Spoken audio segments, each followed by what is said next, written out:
Think positive. Live your dream life. Introduction. You didn't come here by accident.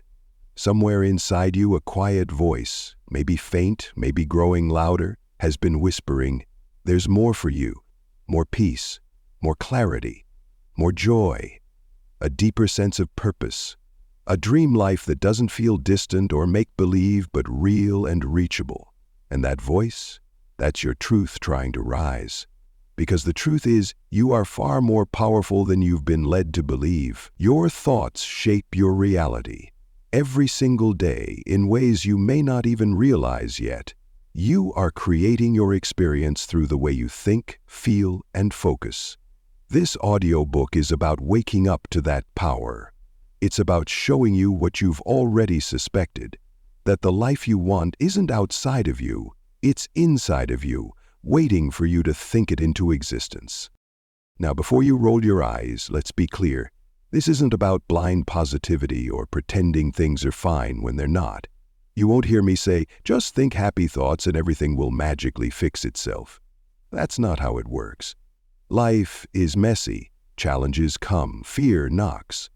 But what is true, what science now confirms, is that your brain is not fixed. You can change the way you think. You can rewire your patterns. That process is called neuroplasticity, and it means your brain is constantly forming new pathways, like trails in a forest. The more you walk one trail, the clearer it becomes. The same is true for your thoughts. Think the same self-doubting thought enough times, and it becomes a well-worn path. But here's the exciting part. You can choose to clear a new path. You can decide to stop feeding the patterns that drain you and start nurturing the ones that empower you. You're the gardener of your own mind, and it's time to start planting differently. Maybe you've been stuck in survival mode. Maybe you've been playing small, waiting for permission to want more. Maybe you've achieved things on paper but still feel empty or restless. That's okay. You're not broken. You're not late. You're not the exception to this truth. You're human, and if no one's told you lately, let me say it. It's not too late. You can start fresh today, right now. Not with a grand gesture, but with a single decision to think better thoughts, even if just one at a time. That small shift is how change begins. This audiobook isn't about perfection. It's about progress. Each chapter will offer you simple, practical tools to begin shaping your mindset, strengthening your focus, and breaking free from limiting beliefs. You'll learn how to visualize your future so clearly that your mind starts moving toward it like a compass finding true north.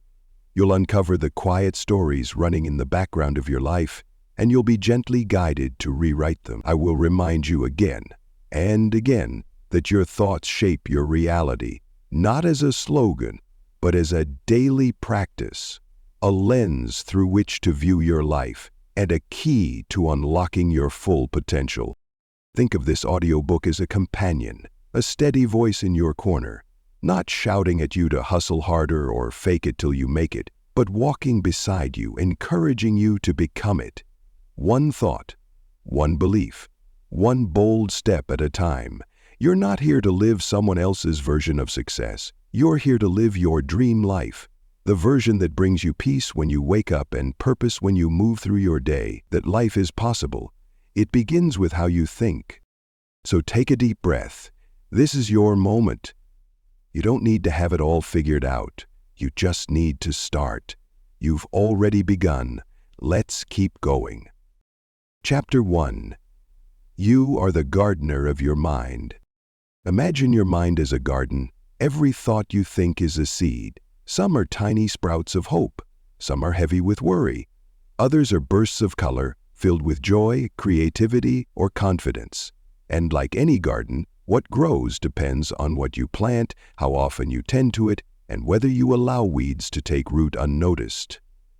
The truth is, your outer life, your relationships, your career, your health, your energy, is always reflecting the state of this inner garden. It's not magic, it's mindset.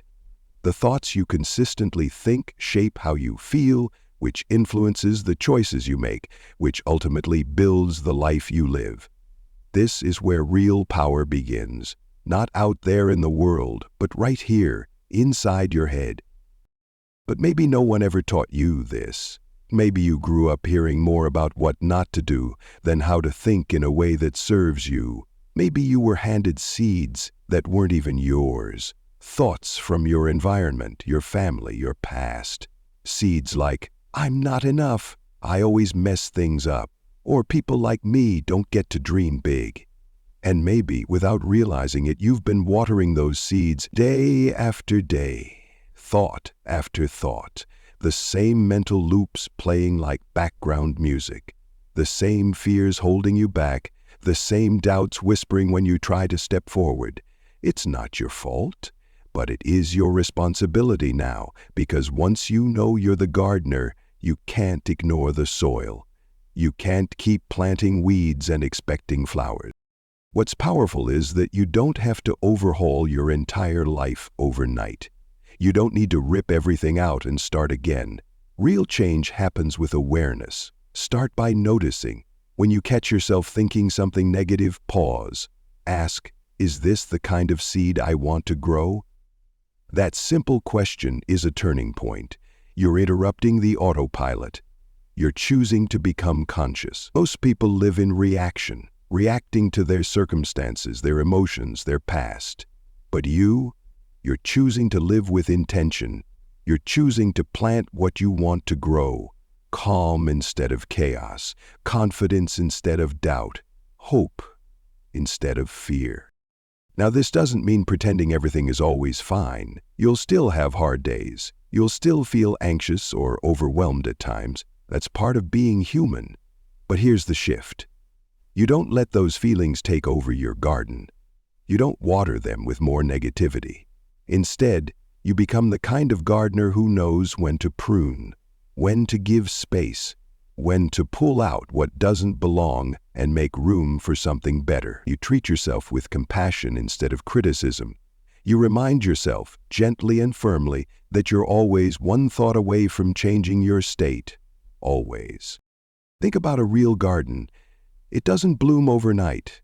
It takes seasons, sunlight, time, and so does mental growth. You may not see immediate results when you start shifting your thoughts, but just because it's invisible at first doesn't mean it's not working. Every positive thought you repeat is strengthening a new pathway in your brain. Every time you replace "I can't" with "I'm learning how," you're rewiring yourself. That's neuroplasticity at work, your brain forming new connections, new defaults, like laying a brick each day until one day you've built a whole new foundation. Let's make this practical. If you catch yourself thinking something like, "I'm such a failure," stop and plant a better seed. Replace it with, "I've made mistakes, but I'm still growing," or "This is a lesson, not a label." If your first thought is, "I'll never be good enough," pause and try, "I'm improving every day, and that's enough for now." The new thought doesn't have to be perfect, it just has to feel like progress. Over time, those small upgrades shift your identity. They shape how you walk into rooms, how you speak to yourself, how you see possibilities where you once saw problems. Now, some weeds are stubborn. Some negative beliefs are so old, so repeated that they feel like facts. You might have been carrying them for years. That doesn't make them true, it just means they've been repeated enough to feel familiar. And here's the thing about the mind. It loves what's familiar, even if it hurts you. But that's why awareness is everything. The moment you recognize a limiting thought, you take its power away. You stop being its servant and start being its observer. And from that place you can choose again. You can always choose again. You might be wondering, how do I stay consistent? How do I make sure I don't fall back into old habits? The answer is repetition and intention. Just like you wouldn't water your garden once and expect a full harvest, you can't think one positive thought and expect a whole new life. This is a practice, a mindset routine. And it doesn't have to be complicated. Start your day with a mental check-in. Ask, what kind of thoughts do I want to plant today? Then take 5 minutes to affirm them out loud or write them down. Keep a small journal where you track the thoughts you're working to shift. Create a mantra that brings you back to center. Something simple like, I choose peace, or I'm growing every day, or my thoughts shape my reality. Repeat it often, especially when doubt creeps in. Over time, your mind will start to lean in that direction more naturally. You're not trying to become someone else. You're returning to who you've always been beneath the noise. The version of you who trusts, who dreams, who believes, who acts with intention. You're not trying to control every circumstance. You're learning to respond differently. You're becoming the kind of person who no longer waits for life to feel good before choosing to think good thoughts. That's power. That's transformation. That's where the dream life begins. Not someday, but in this moment, with the seeds you choose to plant today. So don't worry about fixing everything at once. Start small. Start now. Plant one thought of hope. Water it with action. Give it sunlight with gratitude. Pull a weed of fear. And keep going. You are the gardener of your mind, and this is where your dream life takes root. Chapter 2. Thoughts are architects of your reality. Every building starts with a blueprint. Before a single brick is laid or a wall is raised, someone imagines the structure, sketches it out, and creates a plan. Your life works the same way. The reality you're living right now, your relationships, your career, your habits, your moods, was first built in your mind. Your thoughts are the architects of your reality. What you focus on, what you believe, and what you tell yourself each day becomes the invisible blueprint for the life you experience. And just like any blueprint, if you change the design, the structure that follows will begin to shift too. Most people don't realize they're building by default. They think they're simply responding to life, going with the flow, reacting to circumstances, dealing with whatever shows up. But the deeper truth is, the way you think about life shapes what shows up. If you expect things to go wrong, your brain will filter the world to confirm that belief. If you constantly think you're not capable, you'll hesitate, procrastinate, or play small, proving yourself right before you even try. This isn't about blame, it's about awareness. Once you become aware that your thoughts are creating the mental blueprint, you can step into the role of conscious designer. It's easy to underestimate the power of a single thought. One thought can seem harmless, quick, forgettable. But thoughts don't live in isolation, they cluster. One, I'm not good enough, attracts another. One, this will never work, invites more doubt. Before long, those scattered thoughts become beliefs. Beliefs are simply repeated thoughts accepted as truth. And once something becomes a belief, it starts shaping how you see the world, how you interpret events, and what you think is possible for you. That's why your thoughts matter so much. They aren't just private little voices in your head. They are builders. They are architects. They are laying the foundation of your future with every repetition. Science backs this up. The human brain has a filtering system called a reticular activating system, or RAS. Think of it as a spotlight in your brain. Whatever you consistently focus on, your RAS highlights. That's why if you buy a red car, you suddenly start seeing red cars everywhere. It's not that there are more red cars, it's that your mind is now tuned to notice them. The same thing happens with your beliefs. If you believe people are untrustworthy, you'll notice every time someone lets you down. If you believe you're unlucky, you'll overlook the blessings and fixate on the setbacks. But when you shift your thinking, your RAS begins to highlight new evidence. Believe you're capable, and you'll notice opportunities you once missed. Believe you are growing, and you'll see progress where you once only saw flaws. The goal here isn't to control every thought you have. That would be impossible. The goal is to become intentional about which thoughts you dwell on, repeat, and reinforce. The ones you feed become stronger. The ones you ignore begin to fade. You're not at the mercy of your thoughts. You are their creator and their editor. If a thought shows up that doesn't serve you, you can pause, observe it, and choose a better one. It takes practice, But with time, you'll start recognizing the mental patterns that shape your experience, and you'll have the power to rewire them. Let's bring this to life with an example. Say you have a dream of starting your own business, but every time you think about taking the leap, a voice pops up saying, "Who do you think you are? You're not cut out for this." That one thought might seem small, but it triggers a chain reaction. It affects your mood, it creates fear, it leads to hesitation. You talk yourself out of applying for that license, launching that page, or telling others about your idea. Now, imagine catching that thought and consciously rewriting it. "I may not know everything yet, but I can learn. I have what it takes to begin."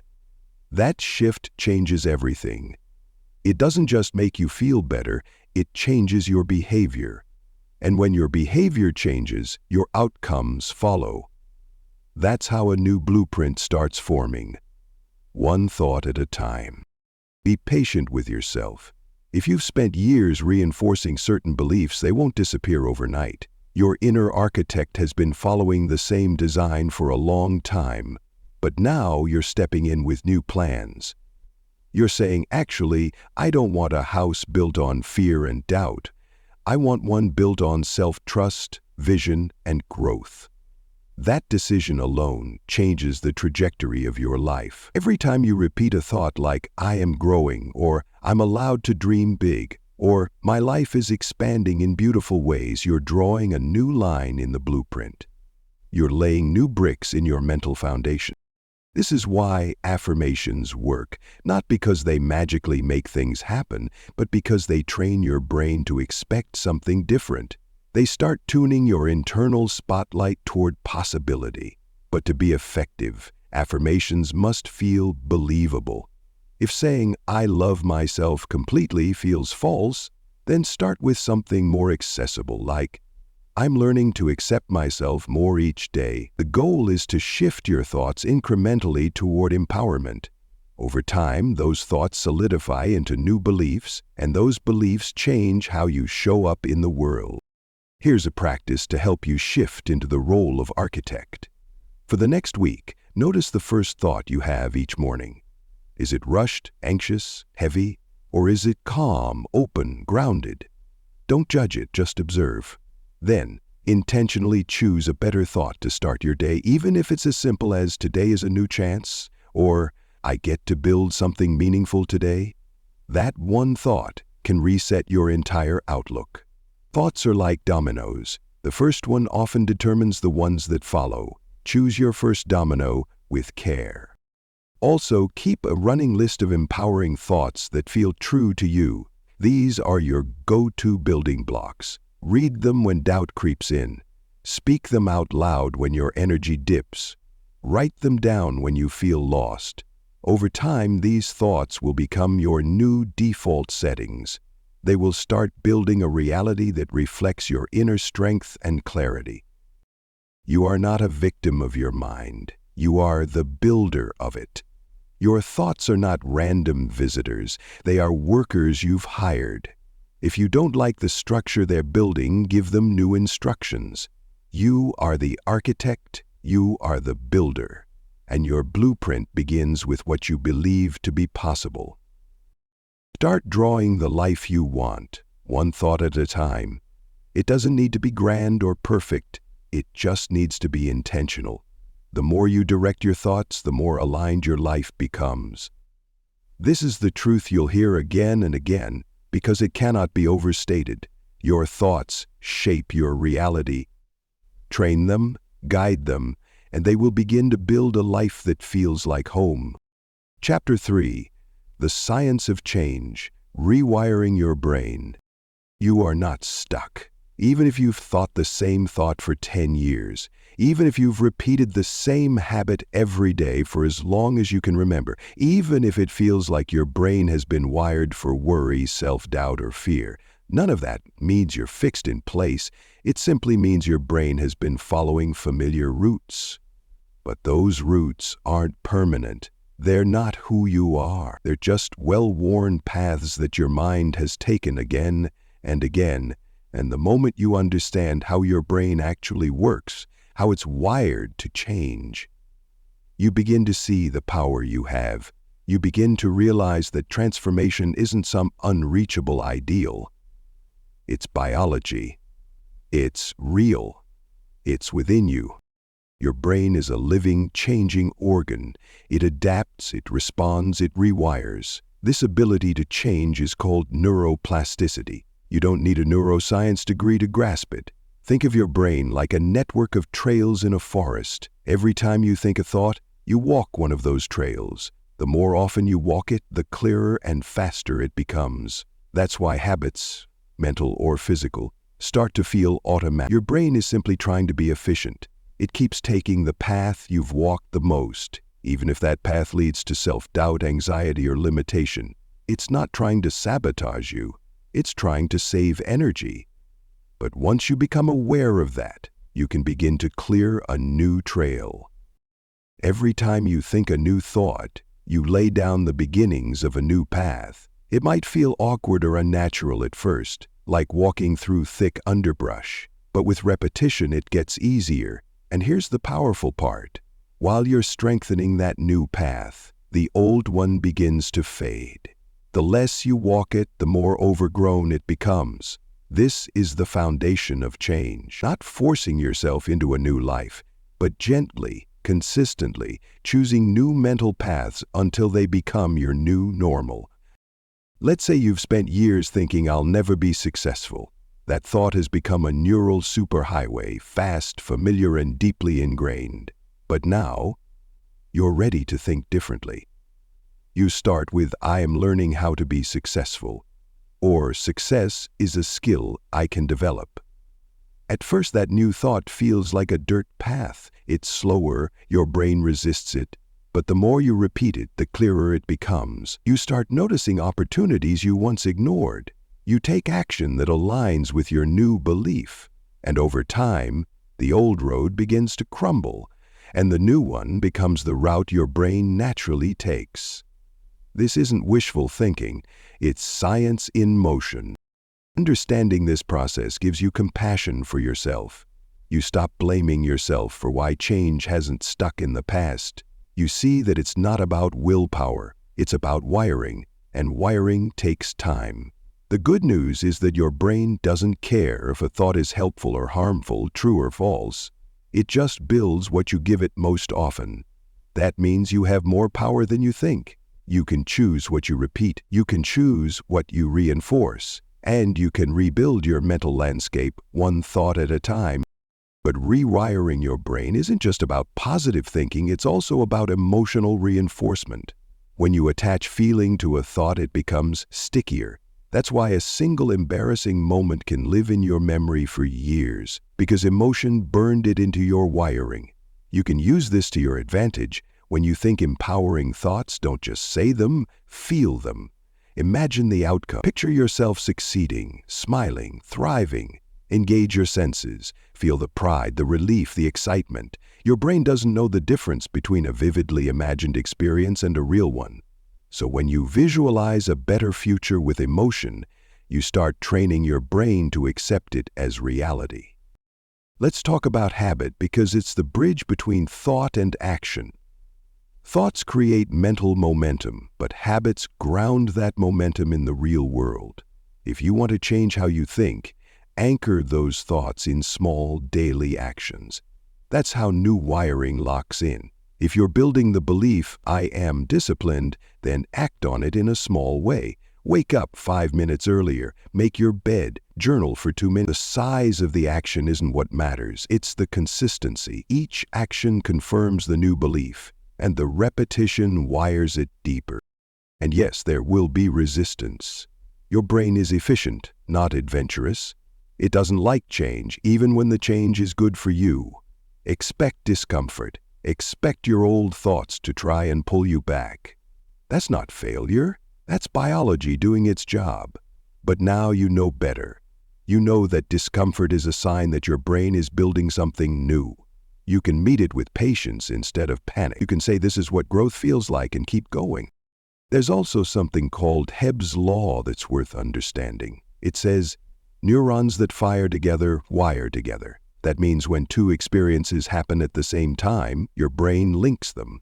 If every time you try something new you also think this is too hard, your brain wires those together. But if you pair new experiences with thoughts like, I'm curious, or this is a challenge I can rise to, you begin wiring confidence to change. That's the science behind affirmations, visualization, and intentional thinking. They're not fluff.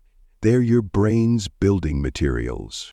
This chapter isn't just about information. It's about permission. Permission to stop thinking you're broken because change is hard. Permission to believe in your capacity to grow, not because someone told you, but because your brain is literally built for it. You are not cement, you are clay.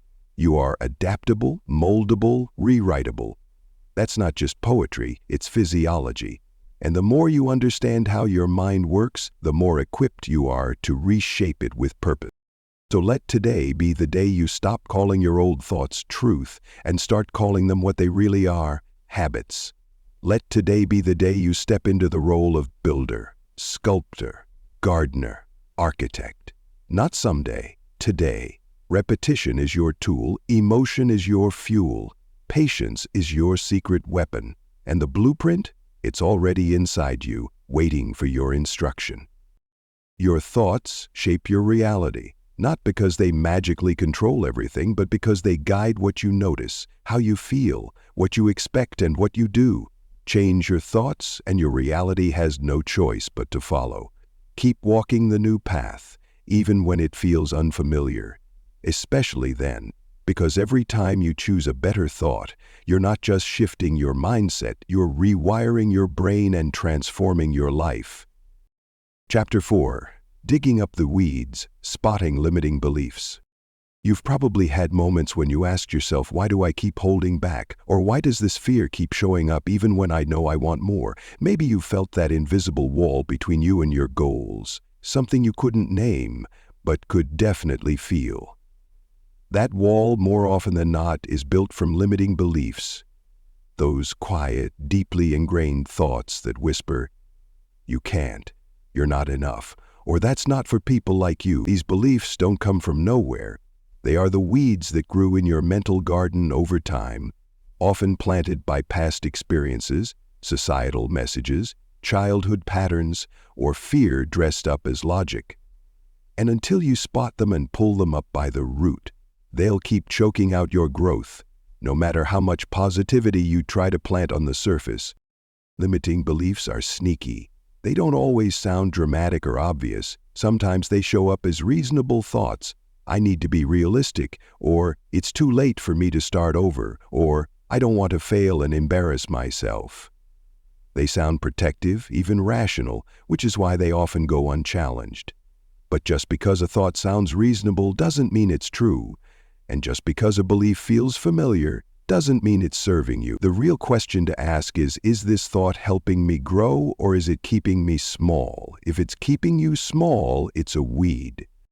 The tricky thing about limiting beliefs is that they don't always come from pain. Sometimes they come from repetition. You may have heard the same phrase over and over growing up, something like, money doesn't grow on trees, or don't get your hopes up, or life's not fair.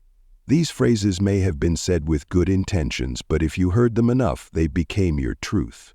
Now as an adult, you might find yourself hitting the same ceilings or avoiding certain risks, without realizing those old words are still echoing in your mind, quietly shaping your choices.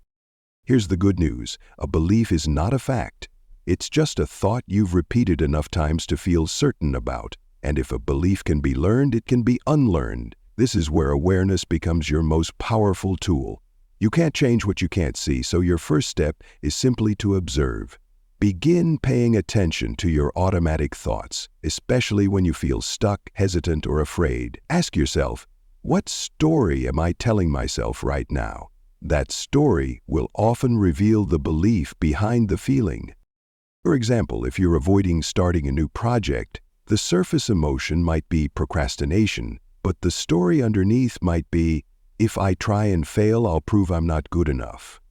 That's a limiting belief in disguise. If you find yourself avoiding love or connection, the belief might be, people always leave, or I'm too much to handle, Once you identify the belief, don't rush to fix it or argue with it. Just name it, shine a light on it. Most limiting beliefs lose half their power the moment they're seen clearly. They feed on your unconscious agreement, so waking up to them is already a breakthrough. Once you've spotted a limiting belief, ask where it came from. Was it something you learned in childhood? Was it shaped by a painful experience? Did someone else project it onto you? Understanding the origin of a belief doesn't mean blaming the past. It means separating yourself from it. It means realizing that just because a thought has history doesn't mean it deserves a future. You get to choose which beliefs you carry forward and which ones you leave behind. Then comes the most transformative part, replacing the belief with something more empowering. Not a blind affirmation that feels fake, but a truth that feels possible. If your belief is, "I always mess things up," you might shift to, "I'm still learning, and that's okay." If your belief is, "I don't deserve success," you might try, "I am allowed to grow and receive good things." The goal is not to jump to the opposite extreme, but to find a bridge thought, a belief that you can actually accept, one that leads you gently in the direction of freedom. This takes practice. Your old beliefs have had years to dig deep roots. They won't disappear after one journal session or one inspiring quote, but each time you catch a limiting belief and choose something better, you weaken its grip. You take back your power. And over time, those better thoughts start to feel more natural, more believable, more like you, because in truth, they are. The empowered version of you isn't something you have to invent. It's who you were before fear, doubt, and conditioning got in the way. This work isn't about becoming someone new. It's about remembering who you really are. To make this practical, try this exercise. Take out a notebook or open a document and write down one area of your life where you feel stuck. Maybe it's money, love, creativity, health, or self-worth. Now ask yourself, what do I believe about this area? Let the thoughts pour out without judgment. Once you've written them down, go through each one and ask, is this absolutely true? Who taught me this? And what could I believe instead? This process might feel slow at first, but it builds clarity, and clarity is the beginning of freedom. Also, start listening to your language. The way you speak about yourself and your life often reveals your beliefs. Phrases like, "I'm just not that kind of person," or "that would never work for me," are red flags. Replace them with curiosity. Try saying, "I'm learning how to become that kind of person," or "I'm open to discovering what's possible for me." Even if you don't fully believe it yet, you're opening a door, and sometimes that's all it takes. You are not your limiting beliefs. You are the observer of them. You are the one who can interrupt them, question them, and rewrite them. You are the gardener who gets to decide which thoughts take root and which ones get pulled. It might feel messy, it might feel slow, but every weed you pull makes more space for growth, for beauty, for the life you're meant to live. So be gentle with yourself. This isn't about getting it right all the time. It's about waking up, seeing clearly, and choosing moment by moment to believe in the version of you that is ready to grow, ready to rise, and ready to live freely. Because you deserve a life built on truth, not fear. On purpose, not programming. On power, not limitation. And that life begins the moment you decide to dig deep and make room for something new. Chapter 5. Flip the script. Turning self-doubt into power. Self-doubt doesn't always show up loudly.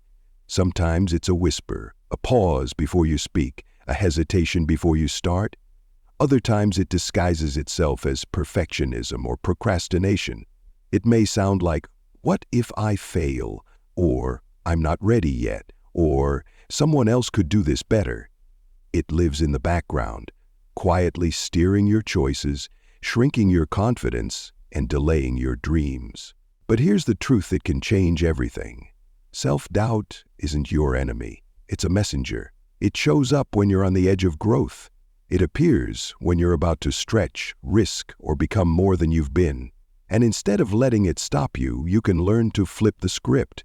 You can use that doubt as fuel, as a signal that you're stepping into something meaningful. Because nobody doubts themselves when they're standing still. You only feel fear when you're moving towards something that matters.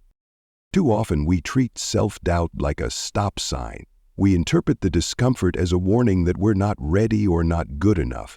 But what if it's not a stop sign at all? What if it's a signal flare? Evidence that you're breaking through the edges of your current identity. The mind likes what's familiar. It prefers the safety of repetition, even if that safety is suffocating. So when you reach for something new, whether it's speaking up, starting over, sharing your voice, or taking a risk, your mind sends out doubt as a reflex. It's trying to protect you from failure, rejection, and disappointment. But protection can become a prison, and if you always obey that reflex, you'll never discover what you're capable of. Flipping the script starts with recognizing the voice of self-doubt without believing everything it says. You might hear, "I'm not qualified." But is that true or just a thought you've practiced? You might think, "No one will care what I have to say." But have you tested that? Or are you assuming rejection to avoid vulnerability? Doubt speaks in absolutes, in worst-case scenarios, in fear-based logic. It's often not rooted in fact. It's rooted in old beliefs, past wounds, or imagined failures that haven't happened. And the moment you begin to observe it rather than obey it, you create space, you create choice. That space is where your power lives. Instead of arguing with self-doubt or trying to silence it, listen to what it's trying to protect. Often behind the fear is a need to feel safe, accepted, capable, seen. And once you understand that, you can reassure that part of you without shrinking your goals.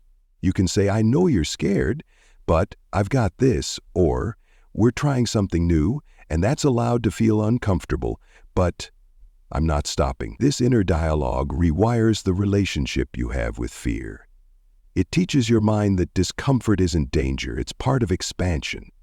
Over time, you become less reactive and more resilient.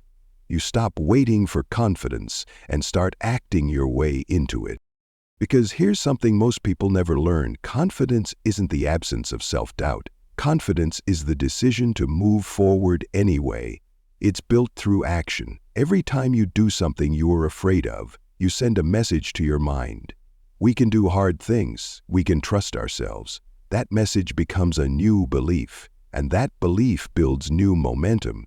But none of it happens until you take the step, speak the word, start the thing, with doubt in your back pocket. Not waiting for it to disappear, but carrying it with you and choosing growth anyway. Let's talk about a practical strategy you can use when doubt starts to creep in. Begin by identifying the exact thought. Not just, "I feel nervous," but "I'm afraid people will judge me," or "I don't know if I can do this." Write it down. Look at it like an observer, not a victim. Then ask, "Is this thought true? Where did I learn it? What's a more empowering version of this story?" Replace the original doubt with something like, "Even if some people judge me, others will connect with me." Or, "I may not know everything, but I'm willing to learn." You're not trying to erase the fear, you're trying to reframe it. You're taking back authorship of the script. Another powerful tool is to talk to yourself like you would talk to someone you love. If a friend came to you filled with doubt, you wouldn't say, "Yeah, you should quit." You'd remind them of their strengths. You'd point out their progress. You'd reflect their courage back to them. You'd see their fear, but believe in them anyway. So why not give yourself that same grace? Speak to yourself like someone who matters, because you do. The way you speak to yourself in moments of doubt becomes the foundation for the way you show up in the world. It also helps to shift your focus from outcome to effort. Most doubt comes from imagining what could go wrong. What if you fail?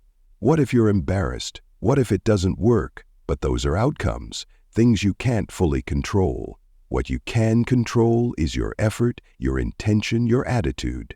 So instead of thinking, "I have to succeed," try, "I'm going to give my best," or "I'm proud of myself for trying." This creates a sense of internal safety, it reduces the pressure, and it makes space for joy and growth, even when the results take time. Self-doubt doesn't mean you're weak. It means you're human. Everyone you admire has felt it. Every author, speaker, leader, creator, you name it, has faced that inner voice and decided to move anyway. That's not arrogance. That's courage. And courage isn't loud or fearless. It's quiet and steady. It's the whisper that says, "I'll show up anyway." You have that whisper too. It may be buried beneath years of hesitation or criticism, but it's there. And the more you listen to it, the louder it becomes. So the next time self-doubt rises, don't panic. Pause, listen, reframe. Remind yourself that this is a sign you're growing, not failing. Remember that your thoughts are not the final word. They're the starting point. You get to flip the script. You get to choose a new sentence, a new story, a new direction. And here's what's even more powerful. Every time you flip the script for yourself, you give others permission to do the same. You become a living example of what it looks like to grow through fear instead of being paralyzed by it. You walk into rooms with energy that says, "I don't have it all figured out, but I'm here, I'm learning, and I'm not giving up." That kind of presence changes more than your life. It ripples out. Your thoughts shape your reality, and even the thoughts filled with doubt can be transformed into bridges that lead you somewhere better. You are not the fear. You are the one choosing what to do with it. You are not the old story. You are the author of what comes next. Keep writing, keep rising, keep flipping the script. Chapter 6. The mirror is your mindset. Take a moment and imagine standing in front of a mirror. You look into it expecting to see a reflection, and sure enough, it shows you exactly what's there, your face, your expression, your posture. But imagine trying to change the reflection without touching yourself. You wave at the mirror, tell it to smile, demand it to look happier. Nothing changes because the mirror only reflects what it's given. Life works the same way. The world around you, your experiences, your patterns, your relationships, they all act like mirrors. They reflect your inner state, your beliefs, your expectations, and your mindset. If you want to change the reflection, you don't start with the mirror. You start with yourself. You start with what you're thinking, believing, expecting. Your mindset is the source. Everything else simply responds to it. Most people go through life trying to fix the mirror. They try to rearrange circumstances, change other people, control outcomes, or chase things outside themselves in hopes that those changes will make them feel better inside. But it rarely lasts. You might fix one thing, only to feel unsatisfied again. You might move to a new city, find a new partner, switch careers, but still carry the same inner heaviness. That's because nothing truly shifts until your mindset shifts. The lens through which you see the world determines the world you see. If you believe life is against you, you'll find evidence to support it. If you believe people can't be trusted, you'll notice every betrayal and miss every kindness. If you see yourself as limited, unworthy, or unlucky, you'll unconsciously create situations that confirm those beliefs. The mind is powerful, and it loves to be right, even when being right keeps you small. This isn't about blaming yourself for your reality. It's about reclaiming your influence over it. Because the moment you accept that your mindset is shaping your life, you gain the power to reshape your life by shifting your mind. That's not wishful thinking. It's grounded in how your brain filters information. Your subconscious mind is always scanning the environment for what matches your dominant beliefs. That means if you want to live differently, you don't wait for the world to change. You train your mind to look for something new, something better, something possible. And when you do that, the mirror reflects something new right back at you. Let's take an example. Imagine you believe deep down that you're not worthy of success. You may not say it out loud, but the belief is there, quietly running in the background. That belief colors everything. You might self-sabotage, undercharge, avoid opportunities, or shrink in rooms where you could shine. Even if you get close to what you want, that mindset will block you from receiving it fully. Now flip the belief. Begin practicing the thought, I am worthy of success, even if it feels unfamiliar at first. Say it, write it, repeat it, attach it to action, apply for the opportunity, ask for what you deserve, take the next step. Over time, your new mindset shifts your choices, your energy changes, people respond differently, results begin to reflect your internal upgrade. The mirror reflects the shift. This is why inner work is not optional, it's essential. You can't fake mindset. You can't decorate over doubt. You can't hustle your way past your deepest beliefs. But you can change those beliefs slowly, intentionally, repetitively. The change begins in your thoughts, is reinforced by your emotions, and is anchored by your actions. That's the path. Not perfection, not pretending, just practice. You don't have to wake up tomorrow and believe everything positive about yourself. You only need to start challenging what no longer serves you. You only need to become aware of the lens you're looking through. Mindset isn't just about thinking positively. It's about seeing clearly. It's about realizing that your thoughts aren't neutral. They either open doors or close them. They either lift you or limit you. And once you recognize that, you begin to take your thoughts seriously, not fearfully, but purposefully. You become the curator of your mind, the editor of your inner narrative, the leader of your own perspective. And that leadership changes everything. Because when your internal world shifts, your external world has no choice but to catch up. One of the biggest breakthroughs you can have is understanding that you're not seeing the world as it is. You're seeing it as you are. Your beliefs are like colored glasses. If you're wearing red lenses, everything looks red, no matter how colorful the world may be. You can walk into the most abundant, loving, opportunity-filled environment, but if your lens is fear, lack, or limitation, you won't see it. You'll miss what's right in front of you because your mind is trained to focus on something else. This is not just a poetic idea, it's how the brain works. That's why changing your life starts with changing your lens. Take off the old glasses, clean the fog from the mirror, choose to see yourself and your world with new eyes. People noticing your language, the words you use every day, are reflections of your mindset. Are you constantly saying, I can't, it's hard, that's just the way things are? Or are you saying, I'm learning, this is a challenge, but I can grow from it. I'm open to new possibilities. Even subtle shifts in language create massive shifts in energy, and energy is contagious. People respond to your mindset, even if they can't name it. Your attitude speaks before you do.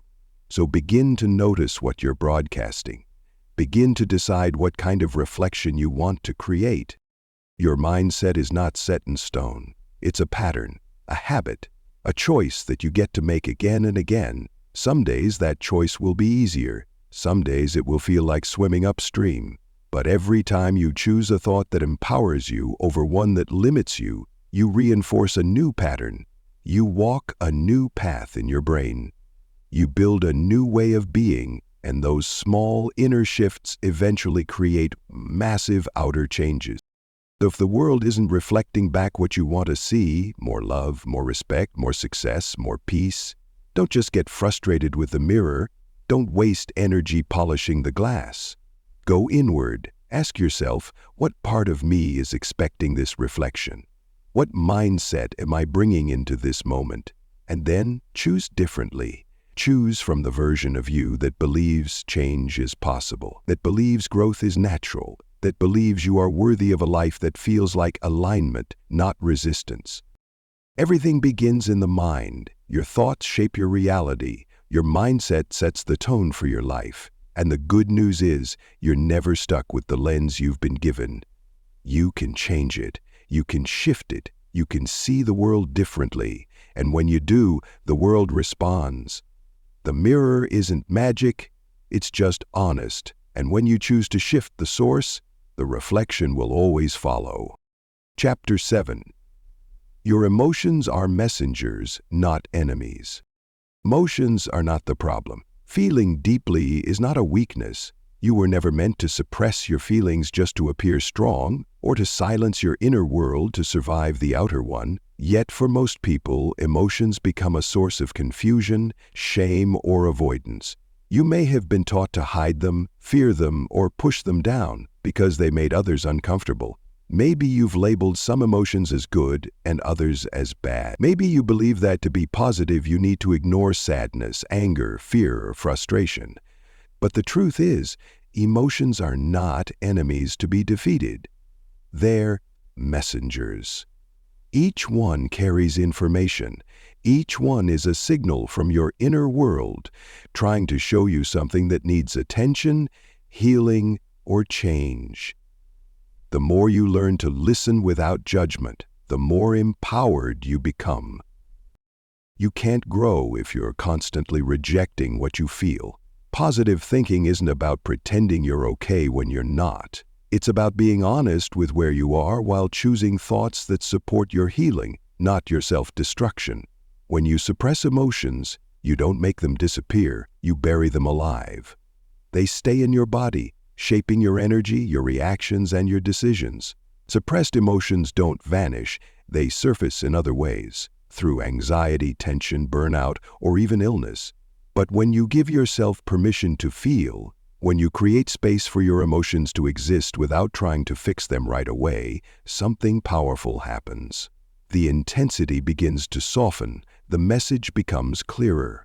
You start to understand what the feeling is pointing to, rather than being ruled by it. Think of your emotions like the dashboard lights in a car. When a light flashes, it doesn't mean the car is broken. It means something needs attention.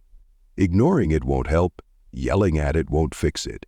But paying attention, checking under the hood, and taking care of the source, that's how you keep moving forward. It's the same with feelings. Anger may be telling you that a boundary has been crossed. Sadness may be inviting you to slow down and grieve. Fear may be asking you to pay attention and be prepared. Even joy has something to teach. It's often a sign that you're aligned, present, and connected to what matters. None of these emotions are wrong. They all serve a purpose. The challenge is learning to feel without being consumed and to listen without being controlled. Emotional maturity doesn't mean always being happy. It means being honest. It means saying, "I feel heavy today," without spiraling into shame or pretending you don't. It means letting the emotion pass through you like a wave instead of building a dam around it. The more you resist feeling something, the more it builds pressure. But the more you allow it to move, the more you return to center. Emotional energy is just that. It wants to move, it wants to flow. You don't have to analyze every feeling to death. You just have to allow it, sit with it, name it, breathe through it, and then ask, what is this here to show me? Sometimes the answer will come quickly. Other times it will take stillness and time. But the more you practice tuning in rather than tuning out, the more trust you build with yourself, and trust is key. You don't have to fear your inner world when you trust that you can handle whatever arises. You don't have to run from emotion when you believe in your ability to process it. That's where emotional strength is born, not from always feeling good, but from knowing that no feeling is final and no emotion defines you. There's a myth that says emotional people can't be rational, that sensitivity means instability. But that's simply not true. Feeling deeply doesn't make you fragile. It makes you fully alive. Your emotions connect you to empathy, creativity, intuition, and courage. They make you human. You don't need to apologize for having a heart that feels. What you need is permission to feel without self-judgment and the tools to move through those feelings with awareness.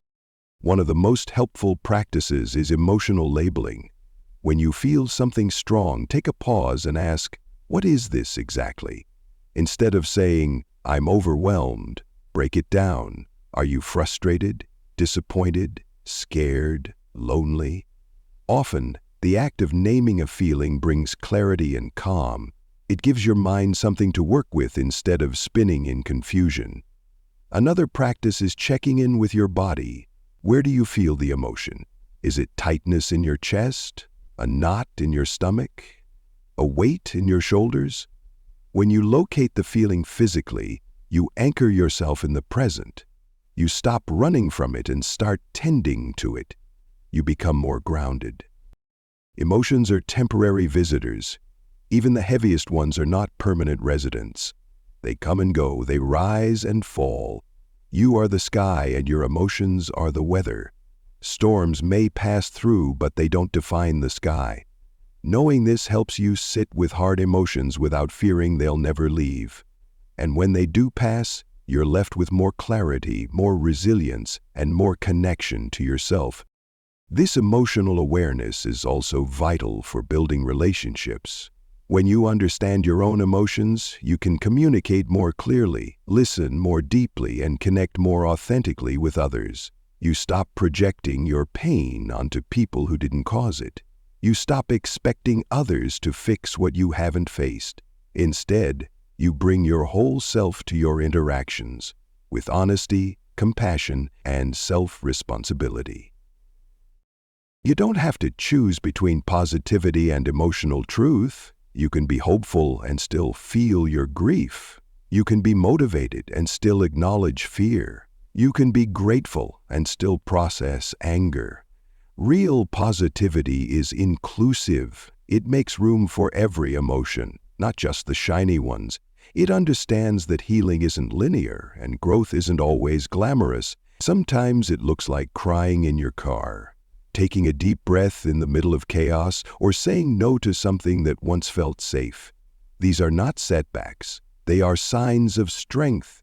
They are reminders that you are present with your life, not performing for it. So don't be afraid of what you feel. Emotions are not flaws in your programming.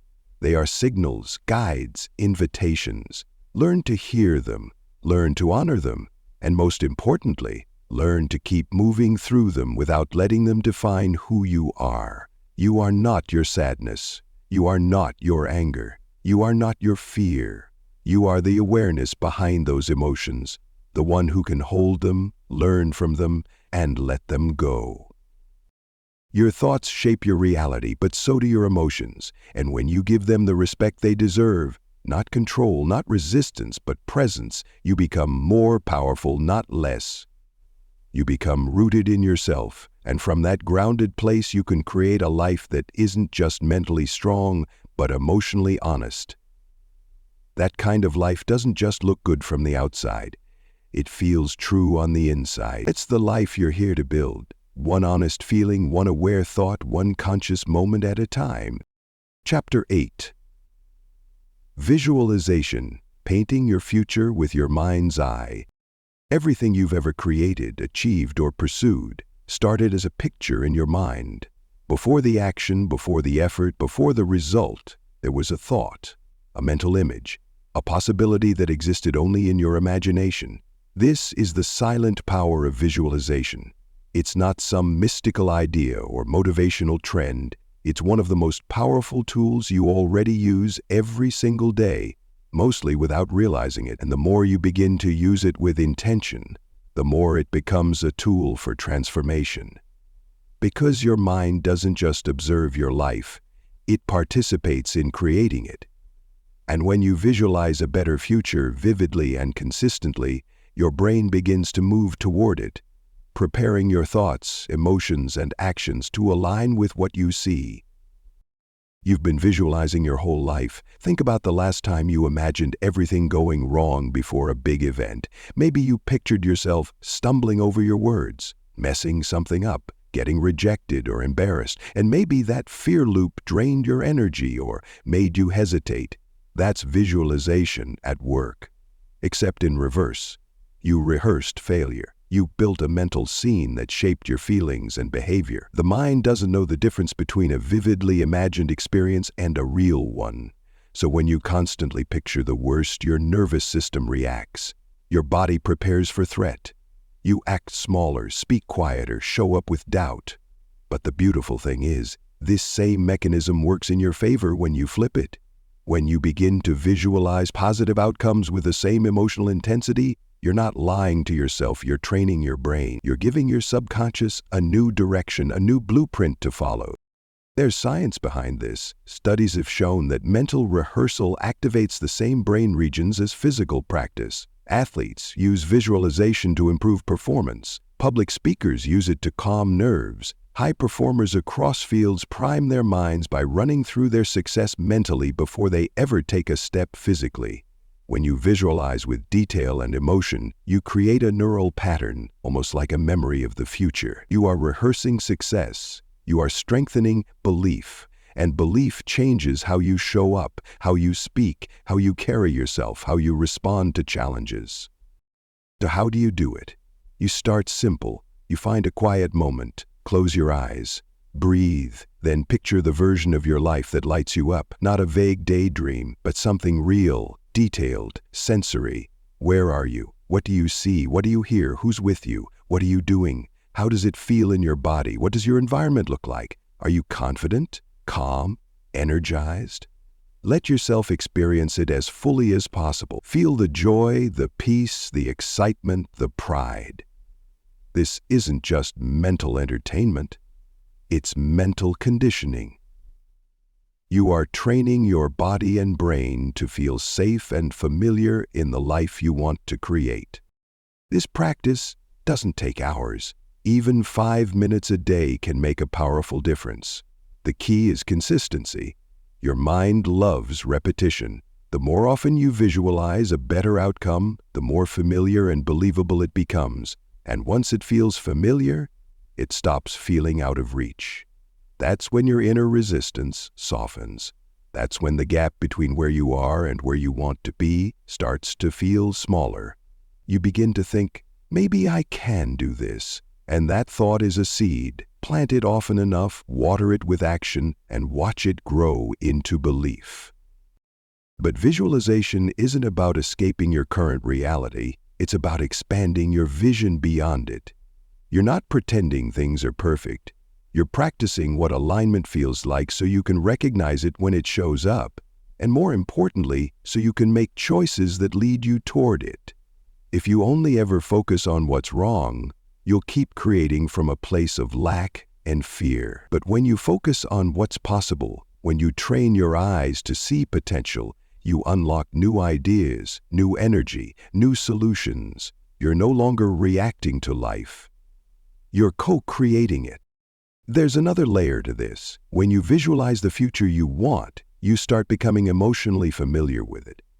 That's important because most people sabotage their success not because they don't want it, but because they're not emotionally ready to receive it. If your dream life feels foreign or intimidating, your subconscious will resist it. Visualization bridges that gap. It helps your nervous system get used to the idea of joy, freedom, abundance, peace, whatever you're calling in. The more often you imagine it, the less foreign it becomes. The less foreign it becomes, the more willing your mind is to move toward it. Let's say you want to become a confident speaker, but right now the thought of speaking in front of a group makes your palms sweat. Instead of jumping straight to action, start by visualizing. See yourself on the stage. Picture the room. Hear the applause. Imagine your voice strong and steady. Feel the pride when you finish. Let that scene become your mental rehearsal. Do it every day. Combine it with small, real-world steps, like practicing a short talk or recording your voice. Suddenly, you're no longer a person who dreads public speaking.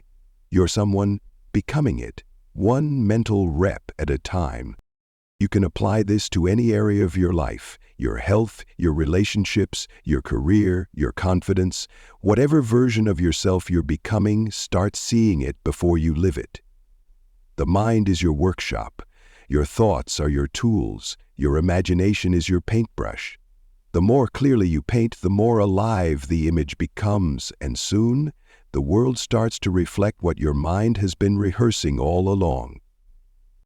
A simple yet powerful daily ritual is to spend a few minutes each morning or evening visualizing 3 things: who you want to be, how you want to feel, and what you want to create. You don't need perfect clarity. Just pick one scene, one moment, one feeling. Let it come alive in your mind. Let yourself experience it now, before it arrives. Because the more you feel it now, the more naturally you'll walk toward it. That's how dreams turn into reality, not by waiting, but by rehearsing them into familiarity, into inevitability. You don't need to have all the answers. You don't need to know how it will unfold. You just need to see it, feel it, and believe that it's possible. Then take the next step. Because what you see in your mind, your life begins to echo. What you feel with your heart, your choices begin to align with. This is not fantasy, this is focus. This is inner vision creating outer results. This is the gentle but powerful truth you've heard again and again and must keep hearing. Your thoughts shape your reality, and when those thoughts are infused with vision, emotion, and belief, your reality starts to rise up and meet you. So close your eyes, take a breath, and see yourself there, not someday, not maybe, but now, because it starts here, in your mind, in your imagination, in your belief.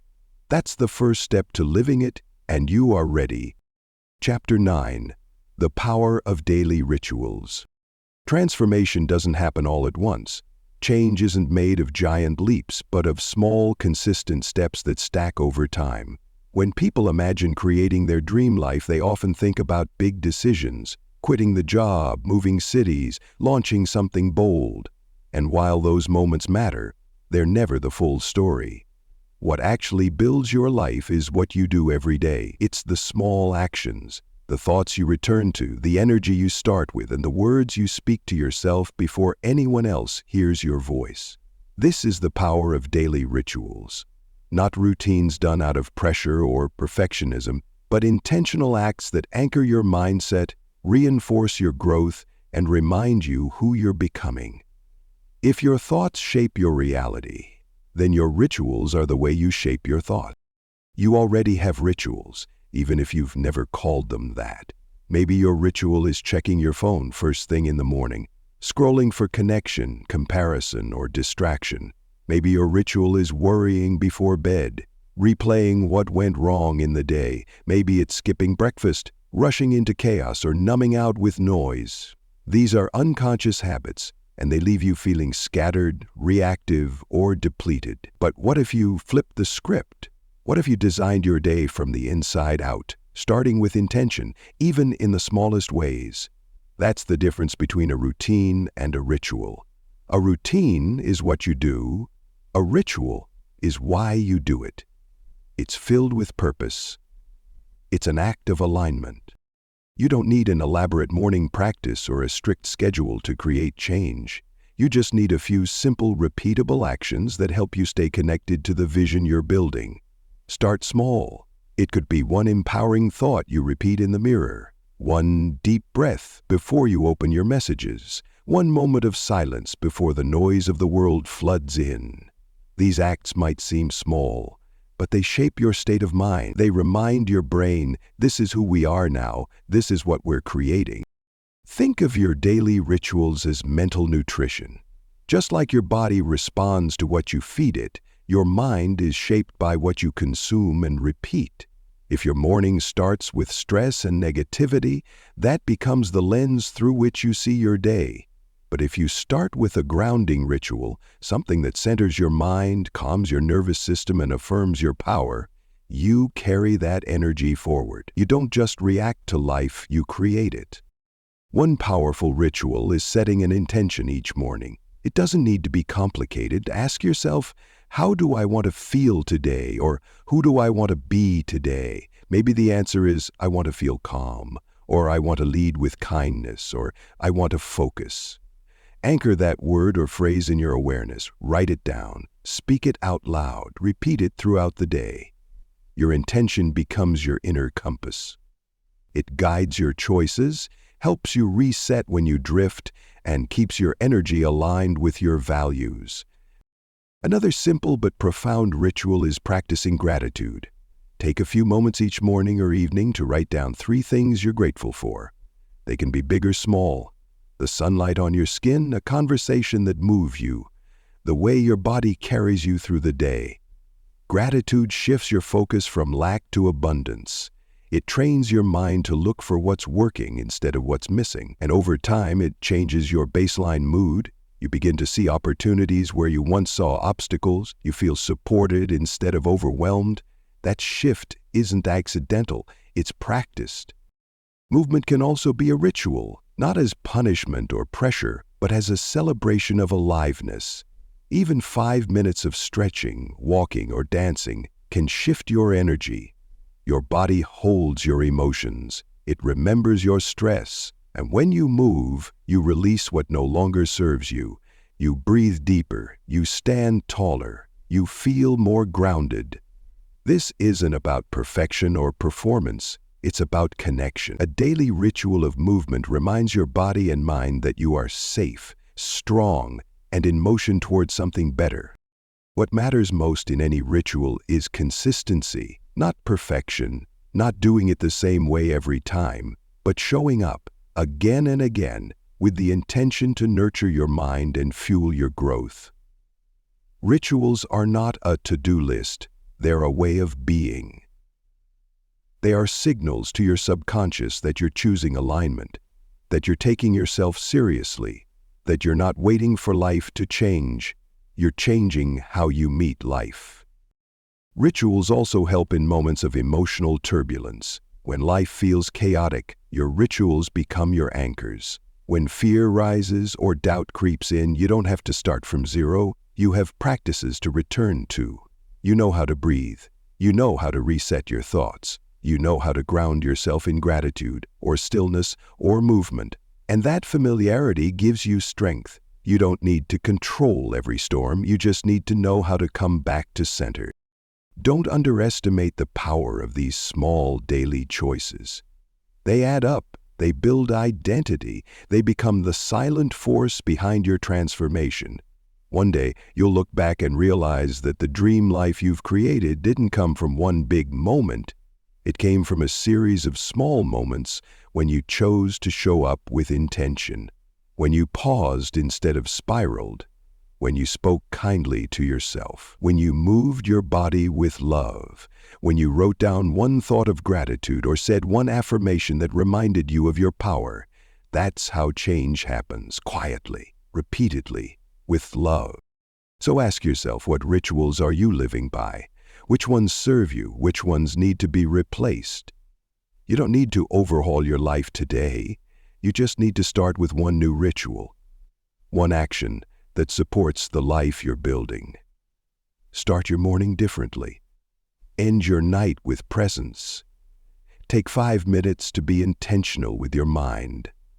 It's not about having more time. It's about what you do with the time you already have.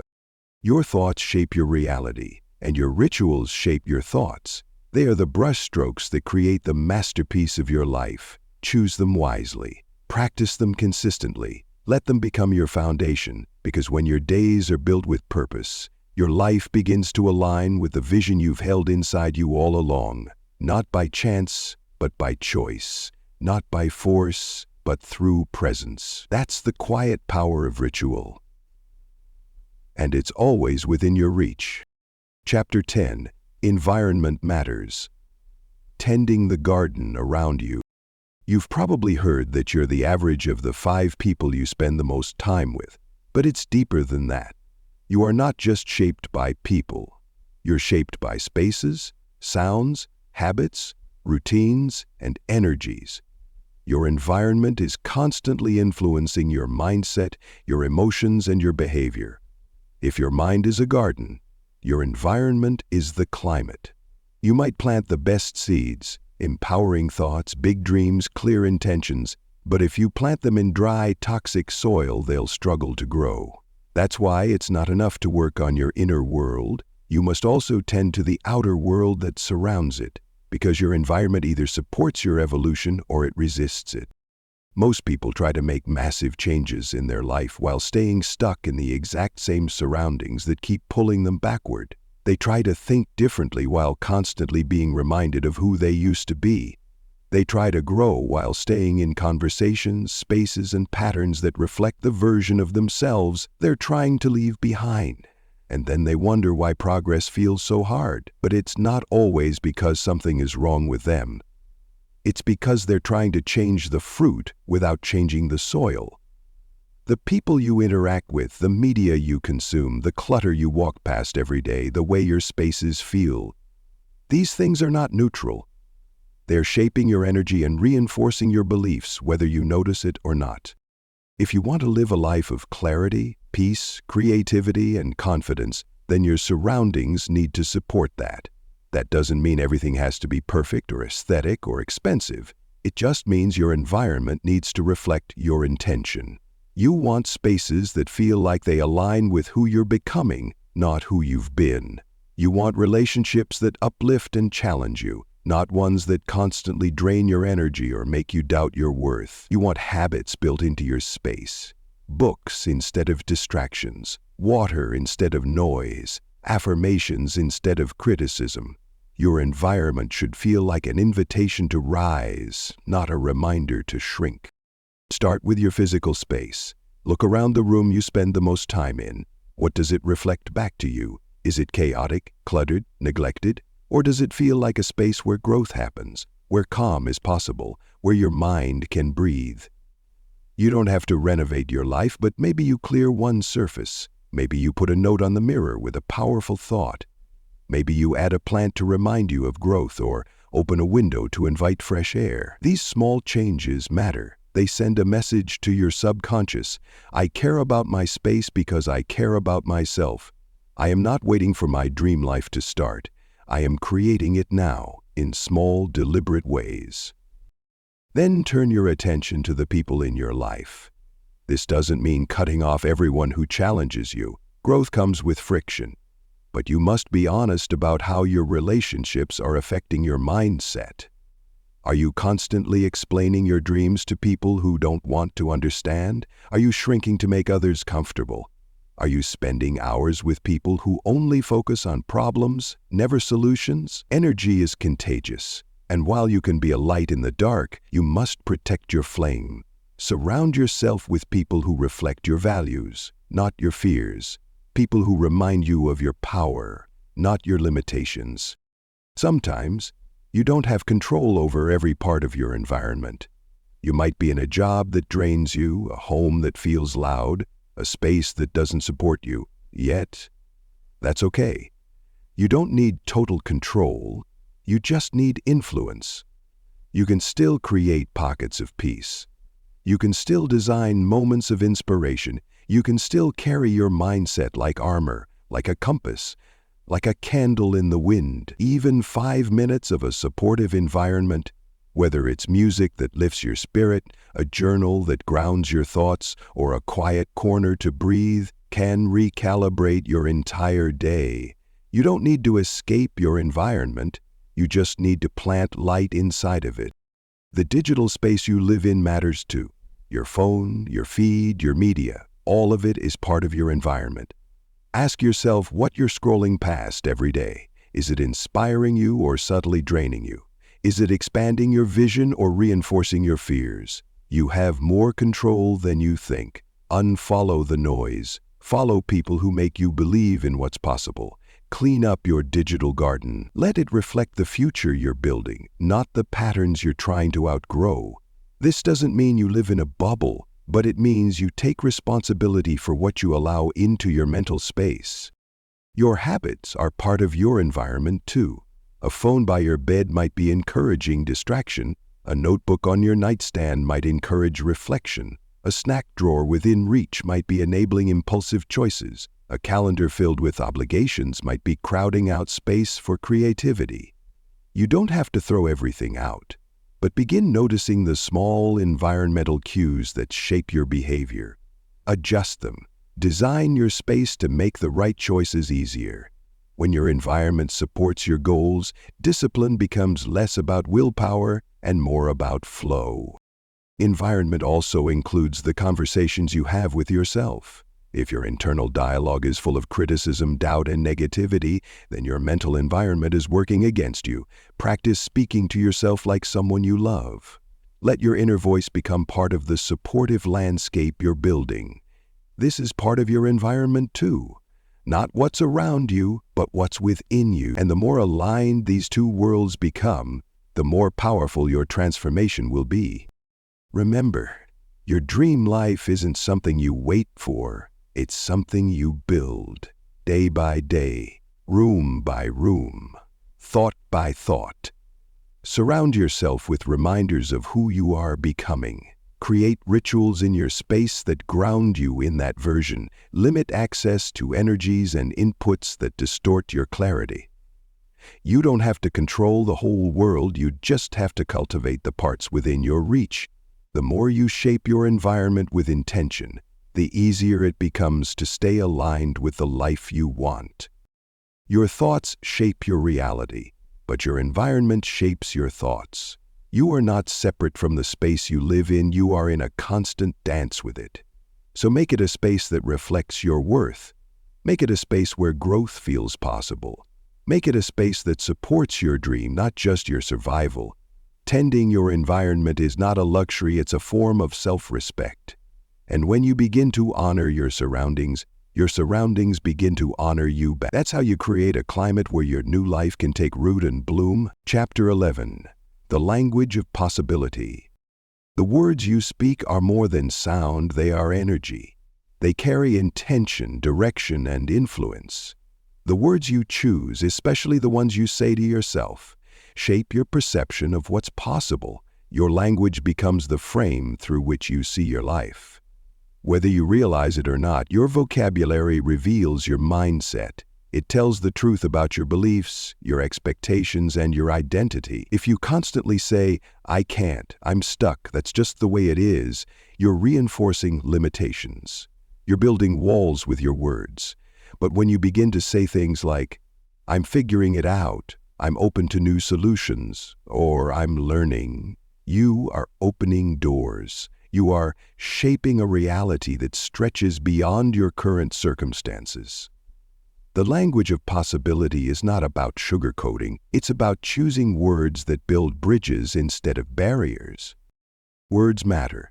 Your subconscious mind listens to everything you say, whether it's said with intention or not. When you say something often enough, your brain starts treating it as truth. That's how beliefs are formed, not because they're factual, but because they've been repeated. Think about the phrases you've been using lately. Are they expanding your vision or shrinking it? Are they helping you grow or keeping you stuck? When you say, "I'm not creative," your brain stops looking for creative solutions. When you say, "I'm always anxious," your identity begins to wrap itself around anxiety. But if you shift to saying, "I'm learning to trust my creativity," or "I'm practicing calm," your brain adapts. It begins looking for evidence of those new patterns. That's the magic of language. It doesn't just describe reality, it helps create it. This is especially powerful when it comes to your identity. The way you talk about yourself becomes who you believe you are. If you repeatedly say, "I'm a procrastinator," "I'm bad with money," or "I'm just not confident," you're solidifying those roles in your mind. But you are not a fixed character in your own story. You are the author. You can rewrite the script. Start saying, "I'm becoming more focused. I'm learning to manage money wisely. I'm building confidence every day." These might seem like small shifts, but they create big changes over time. They change how you show up. They change what you expect. They change how you respond when challenges arise. Even casual language has power. Phrases like, "That's killing me," or "I'm so stupid," or "This always happens to me," might seem harmless, but they carry weight. Every time you repeat something, you deepen a neural pathway. You train your brain to look for consistency with the words you use. That's why it's important to speak with intention, even in small conversations. Start noticing the language you use when you're frustrated, tired, or uncertain. Catch yourself in those moments and choose different words. Instead of saying, "I can't handle this," try, "This is challenging, but I'm getting through it." Instead of, "I'm so behind," try, "I'm moving at my own pace, and that's okay." These aren't empty affirmations, they are new scripts, and the more you speak them, the more real they become.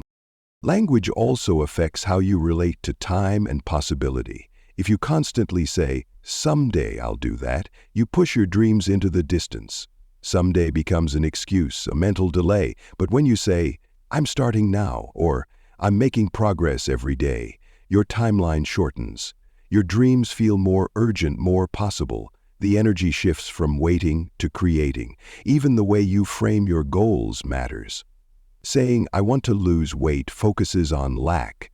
Saying, "I'm creating a strong, healthy body," focuses on growth. One drains you, the other fuels you. It's a subtle difference, but it changes everything. The language of possibility isn't about pretending everything is perfect. It's about speaking as if growth is available, as if change is unfolding, as if you are the kind of person who creates their future with intention. Because you are. The way you talk to yourself in hard moments reveals how much you believe in your ability to move forward. Start speaking to yourself like someone who believes in your potential, even when you're not at your best. Say things like, "This is hard, but I'm capable. I don't have all the answers, but I'm willing to find them. I trust that I'm becoming who I need to be." These phrases become your inner scaffolding. They hold you up when doubt tries to pull you down. This shift in language doesn't happen overnight. You've been speaking a certain way for years, maybe even decades. But just like changing any habit, it starts with awareness. Start paying attention to your words. Catch the phrases that limit you. Replace them with language that leaves room for growth. Practice out loud. Write them down. Use your voice as a tool for alignment. Over time, these new phrases will feel more natural. They will become part of how you think, act, and see yourself. It helps to have a few go-to phrases that you can lean on when things get hard. Think of them as mental mantras, short, powerful statements that bring you back to center. Things like, "I have what it takes," "I trust myself," "I can figure this out," or "I've handled hard things before and I can do it again." Repeat these often, especially when you're scared, overwhelmed, or discouraged. Let your voice become a source of strength, not a source of fear. You may not control every situation, but you can always control the language you use to face it. You are speaking your reality into being every day, whether it's through quiet self-talk, casual conversations, or the words you write and repeat. You are shaping your identity and experience with language. Let that be a conscious process. Use words that point you forward. Use words that mirror the future you're building, not the pain you're leaving behind. Speak in a way that calls your potential closer, because your words are not just commentary, they are commands. They tell your brain what to expect. They guide your energy. They set the tone for your day, your relationships, your opportunities. So speak possibility. Speak progress. Speak with belief, even if it's only a whisper at first, because every time you do, you strengthen the signal between who you are and who you're becoming. Your thoughts shape your reality, and your words give those thoughts structure, meaning, and momentum. Speak like the person who knows the life you want is already forming. Speak like the person who has already started building it. Because you have. Every word is a brick. Every sentence is a step. Keep choosing the language of the life you deserve. It's listening, and it's becoming real. Chapter 12. Gratitude is fertilizer for growth. Gratitude is not just something nice to practice when life is going well. It's not a feel-good bonus that you sprinkle on top of success. It's the foundation. Gratitude is one of the most powerful mindset tools you have access to, and yet it's often misunderstood. People think of it as something passive, as a response to good things. But true gratitude is active. It's a way of seeing. It's a lens you choose not because everything is perfect, but because you've decided to focus on what is present, possible, and already working. Gratitude doesn't ignore pain, struggle, or ambition. It creates the space to hold all of it. And when you build a consistent practice around it, it becomes the fertilizer that helps every other part of your growth take root. The truth is, you don't have to wait for your life to change in order to feel grateful. Gratitude isn't about settling or pretending, it's about noticing. It's the art of being fully present with what is, while still being open to what can be. When you live with gratitude, you begin to see the same world differently. You stop rushing past the small moments. You find beauty in simplicity. You feel supported instead of abandoned. And that shift doesn't just feel better, it changes your brain. Neuroscience shows that regularly practicing gratitude activates regions in the brain associated with dopamine, the feel-good neurotransmitter. It helps regulate your mood, reduce stress, improve sleep, and increase resilience. And the most powerful part, the more you practice, the more natural it becomes. Gratitude rewires your mind to look for the good. But here's what most people miss. Gratitude is not just a reaction, it's a practice. It's something you cultivate, especially when you least feel like it. When everything feels like it's falling apart, gratitude helps you see what's still standing. When you're in a season of waiting or uncertainty, gratitude reminds you that growth is still happening beneath the surface. When you're tempted to compare your life to someone else's, gratitude grounds you in what's uniquely yours. It becomes an anchor, and the more you return to it, the more steady and rooted you feel. Start with something simple. Each day, take a moment, morning or evening, to name 3 things you're grateful for. Write them down if you can. They don't have to be big. In fact, the smaller and more specific, the better. A warm cup of tea, a smile from a stranger, a song that moved you, a moment of stillness. When you get specific, you train your mind to pay closer attention. You start to realize how much is already working in your favor, and when your brain learns to look for what's good, it begins to expect good. That shift in expectation changes the way you show up, the way you speak, the way you take action. Gratitude also softens resistance. When you're pursuing growth or building something new, it's easy to become obsessed with what's missing. You think, I'm not there yet. I don't have enough. Why isn't it happening faster? That mindset creates tension. It makes you feel like you're chasing a moving target. But gratitude brings you back to now. It reminds you that your current self is already worthy. It teaches you that you can be both grateful and ambitious. You can want more without hating where you are. In fact, gratitude often accelerates growth because it shifts your energy from desperation to trust. There's also a deep emotional healing that happens through gratitude. It allows you to reclaim your story. Maybe there are parts of your past that hurt, moments that disappointed you, seasons that broke you open. Gratitude doesn't deny those wounds. It helps you find the wisdom in them. It helps you say, I wouldn't want to relive that, but I'm grateful for what it taught me. That perspective is powerful. It frees you from the weight of resentment and regret. It turns your past into a source of strength instead of shame. Gratitude becomes the bridge between your pain and your purpose. It also transforms your relationships. When you approach people with gratitude, you see them through a more compassionate lens. You begin to notice the good in others more easily. You express appreciation instead of taking things for granted. You create connection not just through words, but through energy. People can feel when they are seen and valued. And when you make gratitude a part of how you relate to the world, your relationships deepen. The energy you send out always finds a way back to you. Gratitude also brings a kind of quiet power. It helps you reclaim moments that would otherwise be lost in the rush. It gives you a pause, a breath, a sacred moment to say, this is enough, I am enough, right here, right now. That kind of presence isn't always easy, but it's always worth it. It keeps you grounded while everything else moves. It reminds you that joy isn't a destination, it's something you access when you choose to notice what's already good. And sometimes gratitude is simply a decision. You won't always feel it first, but you can choose it. You can say, even though I'm tired, I'm thankful for this day. Even though it's uncertain, I trust something good is unfolding. Even though it hurts, I'm grateful I'm still here, still growing, still becoming.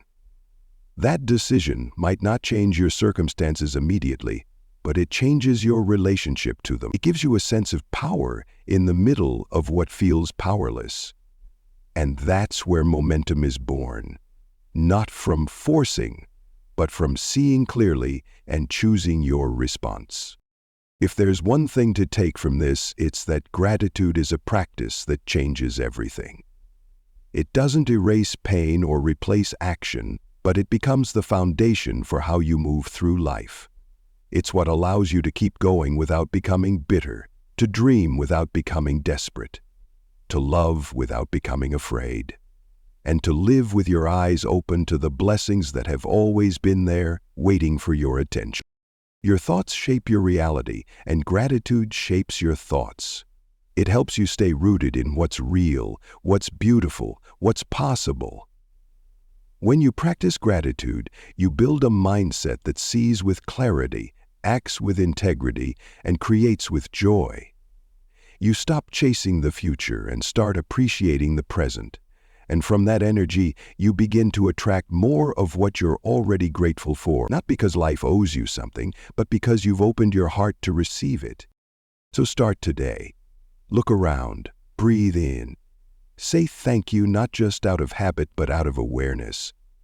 Let your gratitude be quiet, sincere, and daily.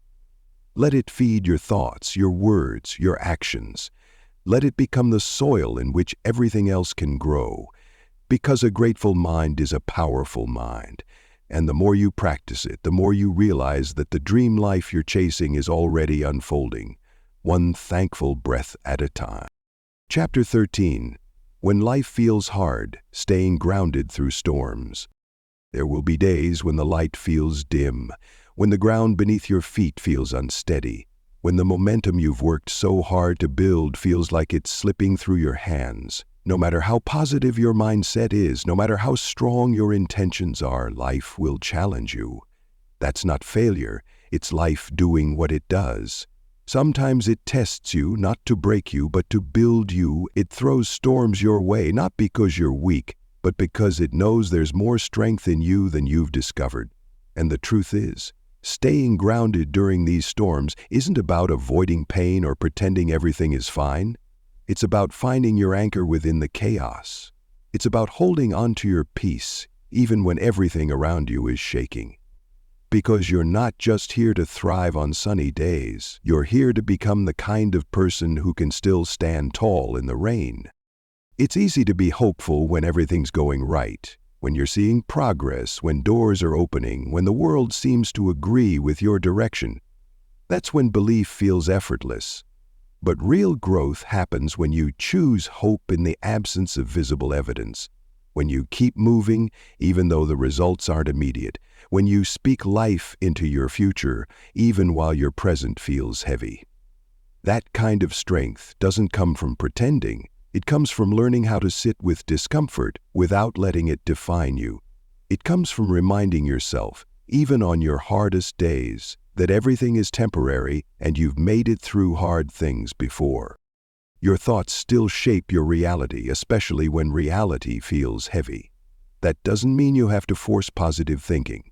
It means you stay conscious of what you're feeding your mind in moments of stress. It means when fear starts shouting, you whisper something truer.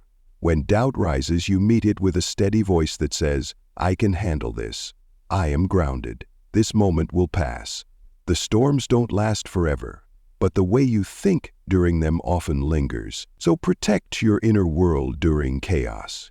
Don't let a bad day plant seeds that become a bad belief. Remind yourself, this is one chapter, not the whole story. Hard seasons often come with questions. Why is this happening? What am I supposed to learn? How do I fix it? But not all pain comes with immediate answers. Sometimes the lesson doesn't arrive until after the storm has passed. And that's okay. You don't need to have all the answers while you're still in the middle of it. You just need to stay present, stay open, stay anchored to your values. When everything else feels uncertain, come back to what you know. You are resilient, you are growing, you are not alone. You have faced moments like this before, different details, same feeling, and you made it through. That memory is proof. Let it remind you of your strength when your current emotions try to make you forget. There is a quiet power in learning to pause instead of panic. When something goes wrong, the mind often wants to spiral. imagining worst-case scenarios, replaying what could have been done differently, obsessing over the unknown. But spiraling doesn't solve, it only depletes. The next time you feel overwhelmed, practice the pause. Breathe. Feel your feet on the ground. Place your hand on your chest and remind yourself, right now, I am safe. Right now, I am breathing. Right now, I am here. These small, grounding moments don't make the storm disappear, but they help you stay steady while it passes. They remind your nervous system that you are not powerless, you are present. One of the most misunderstood ideas about personal growth is that you must always feel good to be making progress. But that's not how growth works. Some of the most important breakthroughs happen when things feel unclear, when your confidence is shaken, when you're forced to look inward. These are the moments that teach you patience, faith, resilience, and self-trust. These are the seasons where you're asked to believe in your future without visible proof, to act as though something beautiful is still on the way even if you can't see it yet. That's not delusion, that's vision. And vision is what keeps you going when everything else tells you to stop. Lean into your rituals during these times. When life feels unpredictable, consistency becomes your anchor. Return to the habits that ground you, whether it's journaling, prayer, walking, breathing, or simply sitting in stillness. Don't underestimate the power of doing small things with great intention. When the world feels loud, find the silence that reconnects you to your truth. Let that be your safe place. Let that be the space where you remember who you are, beneath the noise. And while you're navigating the hard parts, don't isolate. You're allowed to lean on others. You don't have to carry everything alone. Share your truth with someone who can hold space without fixing you. Speak your feelings without needing to justify them. Let someone remind you of your strength when you've temporarily lost sight of it. Connection doesn't remove the storm, but it reminds you that you're not facing it in silence. There's also value in learning to redefine what a bad day means. Sometimes a bad day is just a heavy one, a slow one, a day where your energy is low and your clarity is missing. That doesn't mean you've failed. It doesn't mean you've lost progress. It just means you're human. You're allowed to feel without making those feelings your identity. You're allowed to rest without calling it weakness. You're allowed to have days where showing up looks like getting out of bed, brushing your teeth, and doing the bare minimum with kindness. Progress isn't measured by how perfect you are. It's measured by how willing you are to keep going even when it's hard. Your dream life isn't built in a vacuum. It's shaped through contrast, the highs and the lows, the breakthroughs and the breakdowns. Each season has something to offer you. So if you're in a hard one right now, don't rush to escape it. Ask it what it's here to teach. Maybe it's inviting you to slow down, to reevaluate, to reconnect. Maybe it's reminding you that your worth is not tied to your productivity. Maybe it's showing you that even in your most uncertain moments, you still have agency. You still get to choose your next thought, your next breath, your next step. Your thoughts still shape your reality, even when your reality feels hard. And this is when they matter the most. Not when everything's easy, but when everything is raw and real. Keep speaking gently to yourself. Keep holding space for hope. Keep believing that the clouds will break. They always do. You are allowed to feel deeply and still move forward. You are allowed to be both tender and strong. You are allowed to cry and rest and rise, all in the same day. So when life feels hard, stay grounded. Return to your breath. Return to your rituals. Return to your truth. Don't let temporary emotions make permanent decisions. Don't let the storm convince you that the sun is gone for good. Keep your inner light on. Keep walking your path, one steady step at a time, because your dream life isn't just waiting for you on the other side of the storm. It's being shaped by how you move through it, with grace, with courage, with faith in what's still to come. Chapter 14. Progress, not perfection. There is a quiet kind of pressure that can sabotage your growth before you've even had the chance to build momentum. It's the voice that says you should be further along. It's the inner critic that picks apart every step you take and calls it not enough. It's the illusion that everyone else has it figured out while you're still trying to make sense of your path. This pressure doesn't scream, but it weighs you down. It convinces you that unless your progress looks flawless, it doesn't count. That unless you're hitting every goal exactly on schedule, you're failing. But this chapter is here to remind you of a truth that might feel radical in a world addicted to performance. You don't need to be perfect to be powerful. You don't need to be finished to be worthy. You just need to keep showing up. Because it's not about perfection. It's about progress. Progress is messy, it's non-linear, it includes steps forward, sideways, backward, and moments where you sit still wondering what's next. It includes good days and hard days, wins and lessons, clarity and confusion.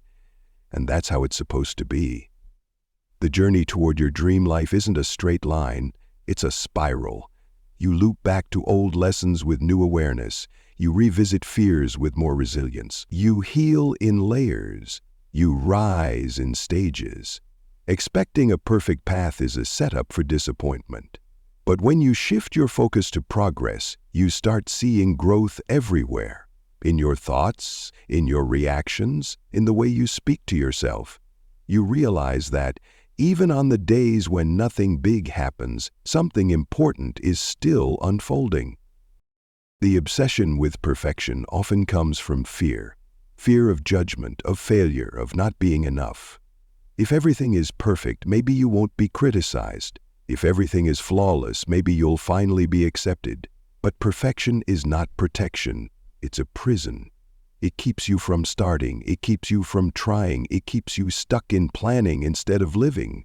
Progress, on the other hand, is freedom. It allows you to take imperfect steps.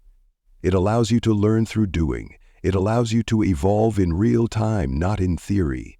And when you allow yourself to be in progress, you give yourself permission to be human. That's where the magic is, not in getting it all right, but in getting real with yourself.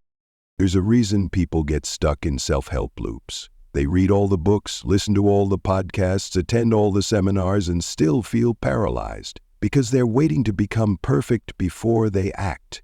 They want to have every answer before they take the first step, but clarity comes from movement. Confidence is built through repetition. You don't become ready and then act. You act, and through action, you become ready. That's progress. That's how growth works. You get better by being in motion, not by waiting for the moment you no longer feel afraid. That moment may never come. But courage doesn't wait for fear to vanish, it moves with it. Think about a plant growing through the soil. It doesn't break through the surface perfectly aligned and symmetrical, it pushes through resistance. It bends toward the light, it finds its way despite obstacles. You are that plant. And just like you wouldn't judge a growing sprout for not being a tree yet, you don't need to judge yourself for being in process. You are allowed to be both a masterpiece and a work in progress at the same time. You can be proud of how far you've come even while you're still reaching for more. That's the beauty of growth. It lets you celebrate without settling and dream without disowning where you are now. Track your progress in ways that matter, not just through outcomes, but through who you're becoming. Maybe you didn't hit the number or finish the task, but did you speak to yourself more kindly today? Did you catch a limiting belief and challenge it? Did you pause before reacting? Did you show up when you didn't feel like it? That counts. That's growth. That's how you measure success in a way that actually sustains you. Because chasing perfection often leads to burnout and shame, while honoring progress builds self-trust and momentum. Let go of the idea that consistency means doing everything perfectly every day. Real consistency is flexible. It adjusts to life. It honors your energy. It allows for rest, redirection, and recalibration. Some days your progress might look like completing the task. Other days it might look like setting boundaries, taking a nap, or saying no.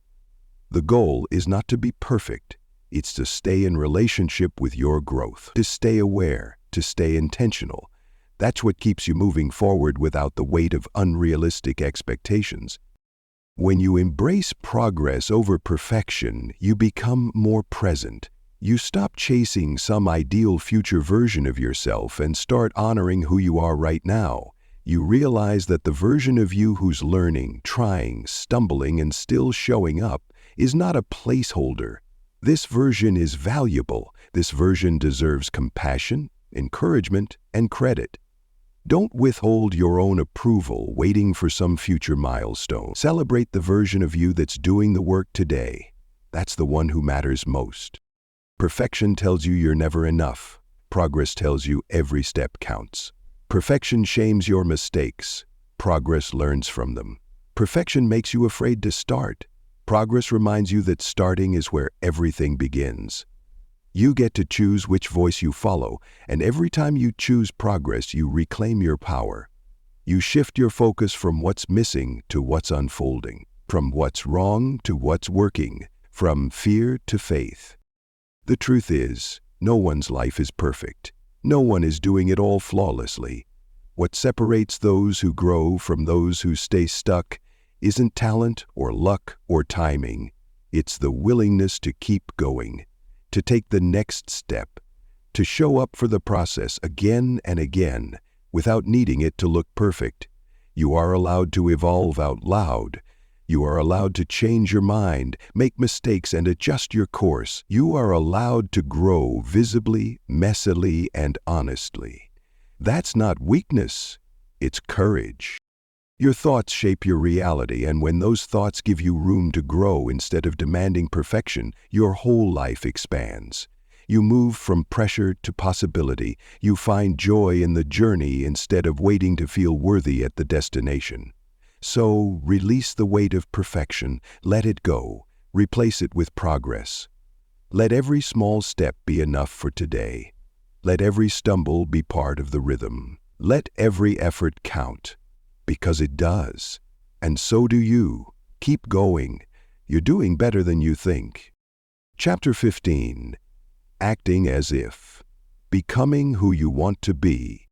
There's a gap between who you are now and who you want to become. That version of you who wakes up with clarity, walks with confidence, speaks with purpose, and lives with peace.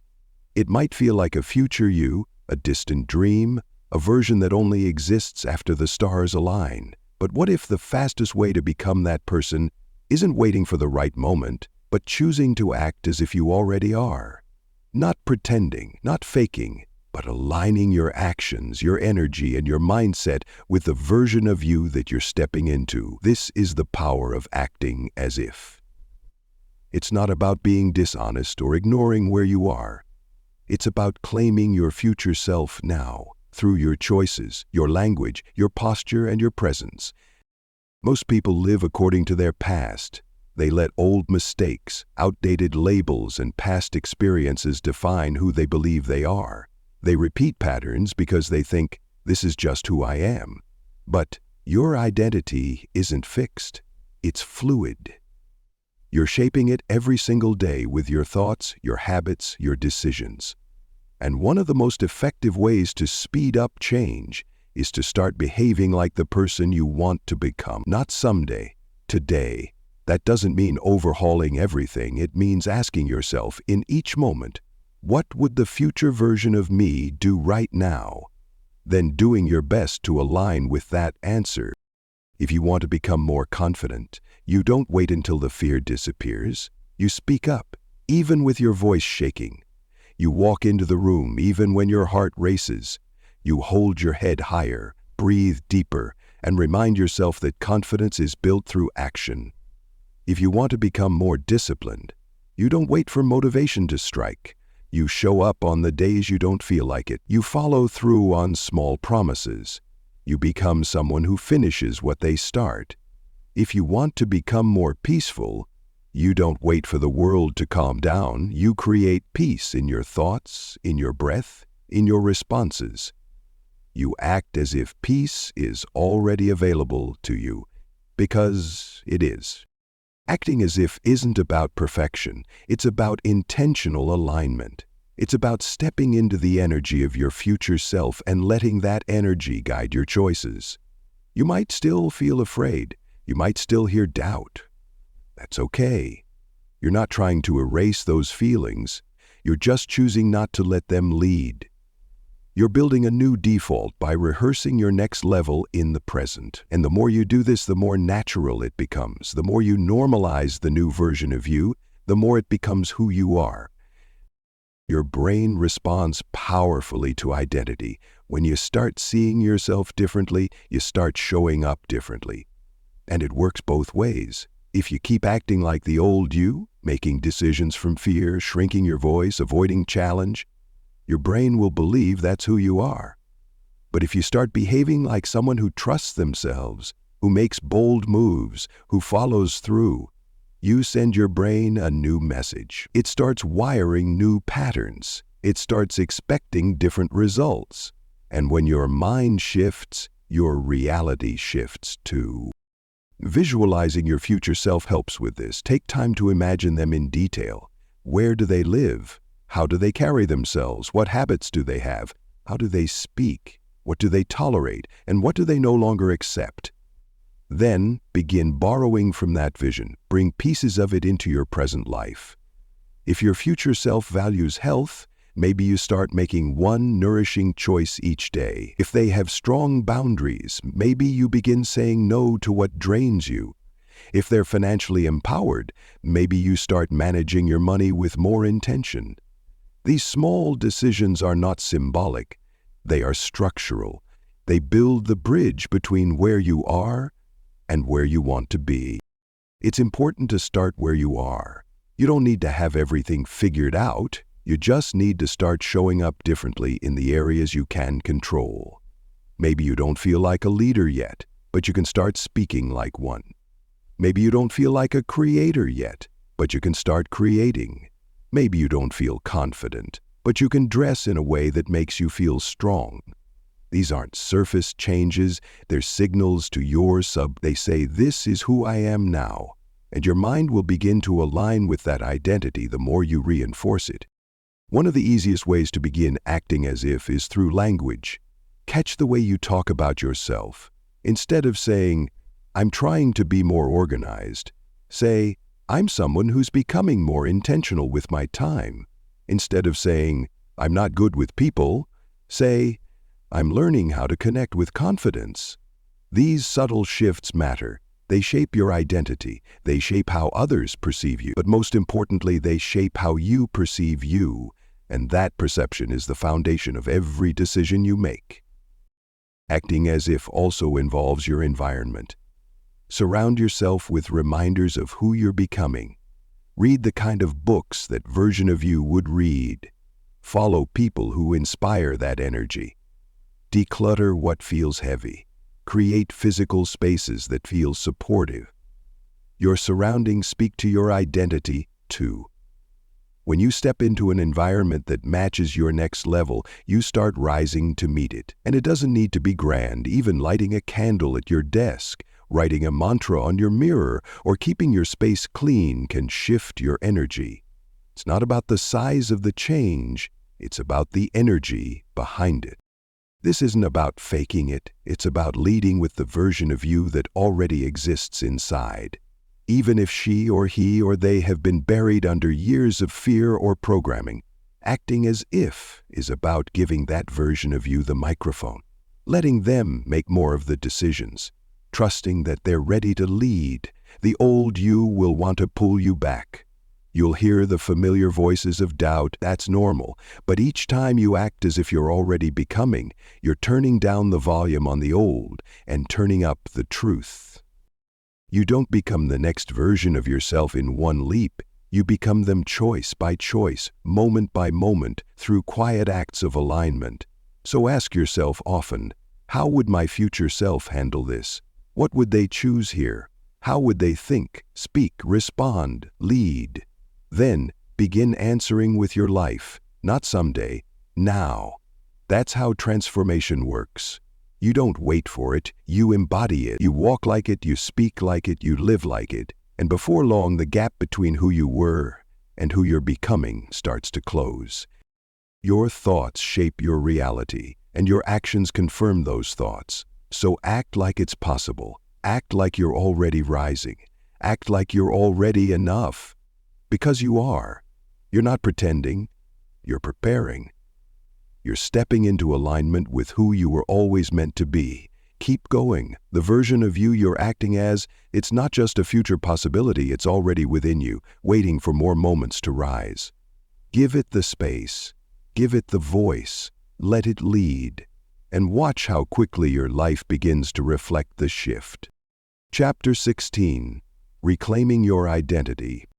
There comes a moment in every personal growth journey when you realize that the version of you you've been living as is not the full truth of who you are. Maybe it's a version shaped by expectations. Maybe it's one built on survival, not authenticity. Maybe it's the you who kept the peace, stayed small, played safe, or wore masks to be accepted.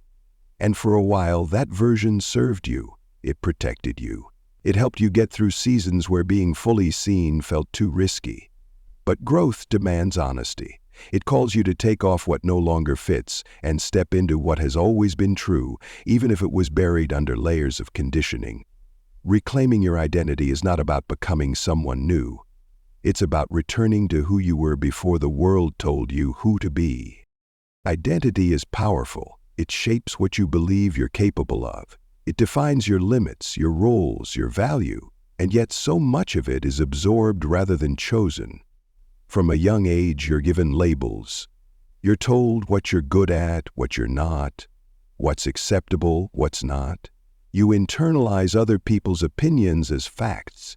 You adopt roles in your family, in society, in relationships. Caretaker, overachiever, people pleaser, rebel. Sometimes these roles become cages.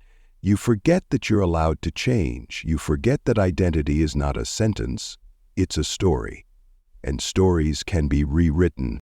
Reclaiming your identity starts with awareness.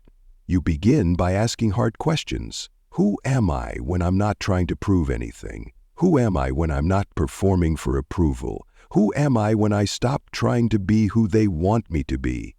These questions are not always easy to answer at first. That's okay. Identity isn't discovered all at once. It's uncovered layer by layer, moment by moment. As you start choosing yourself with more honesty, you listen more closely to your desires. You notice what lights you up and what drains you. You become more curious about your own voice than the noise around you. Part of reclaiming your identity is learning to let go of the roles that no longer serve you. Maybe you were always the reliable one, the strong one, the one who never asked for help. But now, you're allowed to rest. You're allowed to be held. You're allowed to say, I'm not okay today. Maybe you were always the quiet one, the one who kept your opinions to yourself. But now, your voice matters. Your truth is valid. You don't need to earn the right to speak. Maybe you were the one who hustled for worth, thinking your value lived in your productivity. But now you know your worth is inherent. It's not based on output. It's based on being. These shifts don't happen overnight. But every time you let go of an identity that was rooted in fear, you make space for one that's rooted in truth. You also begin to tell a new story, one that reflects your growth, your wisdom, your becoming. Instead of saying, I've always been this way, you say, I'm learning to become more of who I truly am. Instead of saying, this is just who I am, you ask, is this who I choose to be? That small shift in language opens the door to transformation. It reminds you that you are not fixed. You are fluid. You're allowed to evolve. You're allowed to change your mind. You're allowed to choose differently, even if people don't understand. Especially if they don't understand. Reclaiming your identity also means forgiving yourself for who you were when you didn't know better. You don't have to carry shame for the roles you played out of fear or confusion. You were doing the best you could with what you knew. And now you know more. You have more awareness, more tools, more truth. That's not something to judge, it's something to celebrate. Every version of you brought you here, even the messy ones, even the misguided ones. They were all stepping stones, not stains. Forgive them, thank them, then choose again. This process might feel lonely at times. When you stop fitting into old molds, some people won't know what to do with the new you. They'll want the version they were comfortable with, the one who didn't speak up, didn't dream too big, didn't disturb the status quo. And when you start changing, it can trigger others who are afraid to grow. That's not your fault. That's not your burden to carry. Reclaiming your identity means choosing authenticity over approval. It means being more committed to your truth and to other people's comfort. It means trusting that the right people, the ones who see the real you and love you for it, will find you when you're no longer hiding. You don't owe anyone an explanation for your evolution. You don't need permission to reclaim yourself. Your life is yours. Your choices are yours. Your path is yours. The more you honor that, the more peace you'll find. Because there's nothing more exhausting than living out of alignment, and there's nothing more liberating than finally coming home to yourself. This is not about becoming flawless, it's about becoming honest. It's about living from the inside out. It's about saying yes to the parts of you that have been silenced, the creative one, the passionate one, the bold one, the soft one, the spiritual one, the joyful one. Whatever parts of you you've been told were too much, too weird, too wild, those are often the parts closest to your truth. Don't abandon them. Invite them back in. Let them be seen. Let them lead.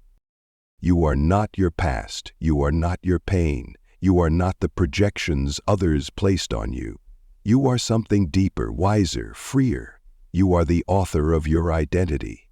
You get to choose your story, your labels, your definitions, and every day you get to rewrite what doesn't feel true anymore.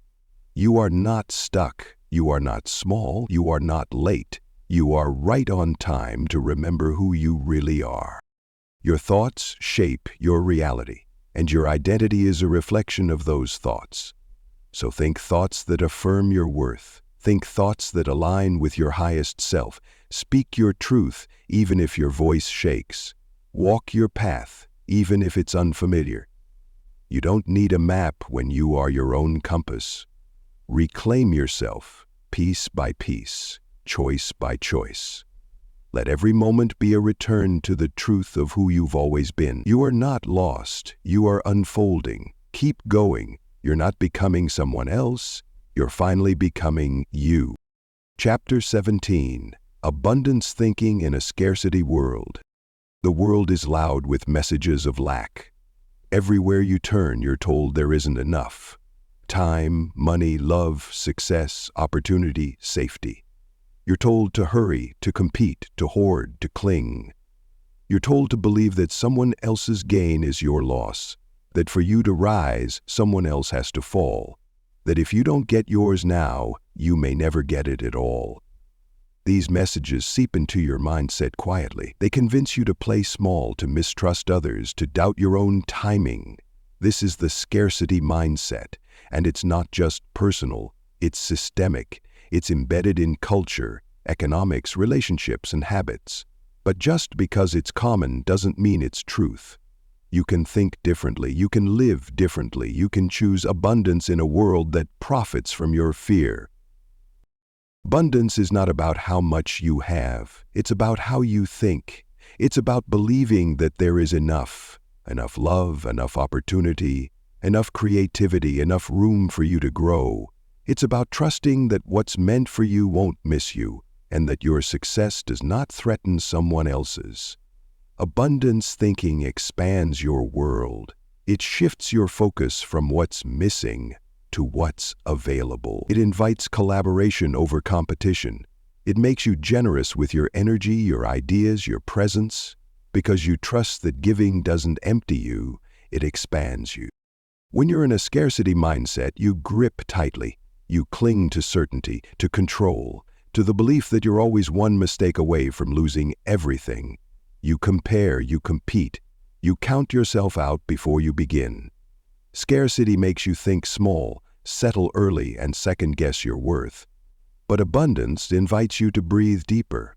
It reminds you that the same source of life, of creativity, of joy that flows through others, flows through you. It tells you that you're not running out of time.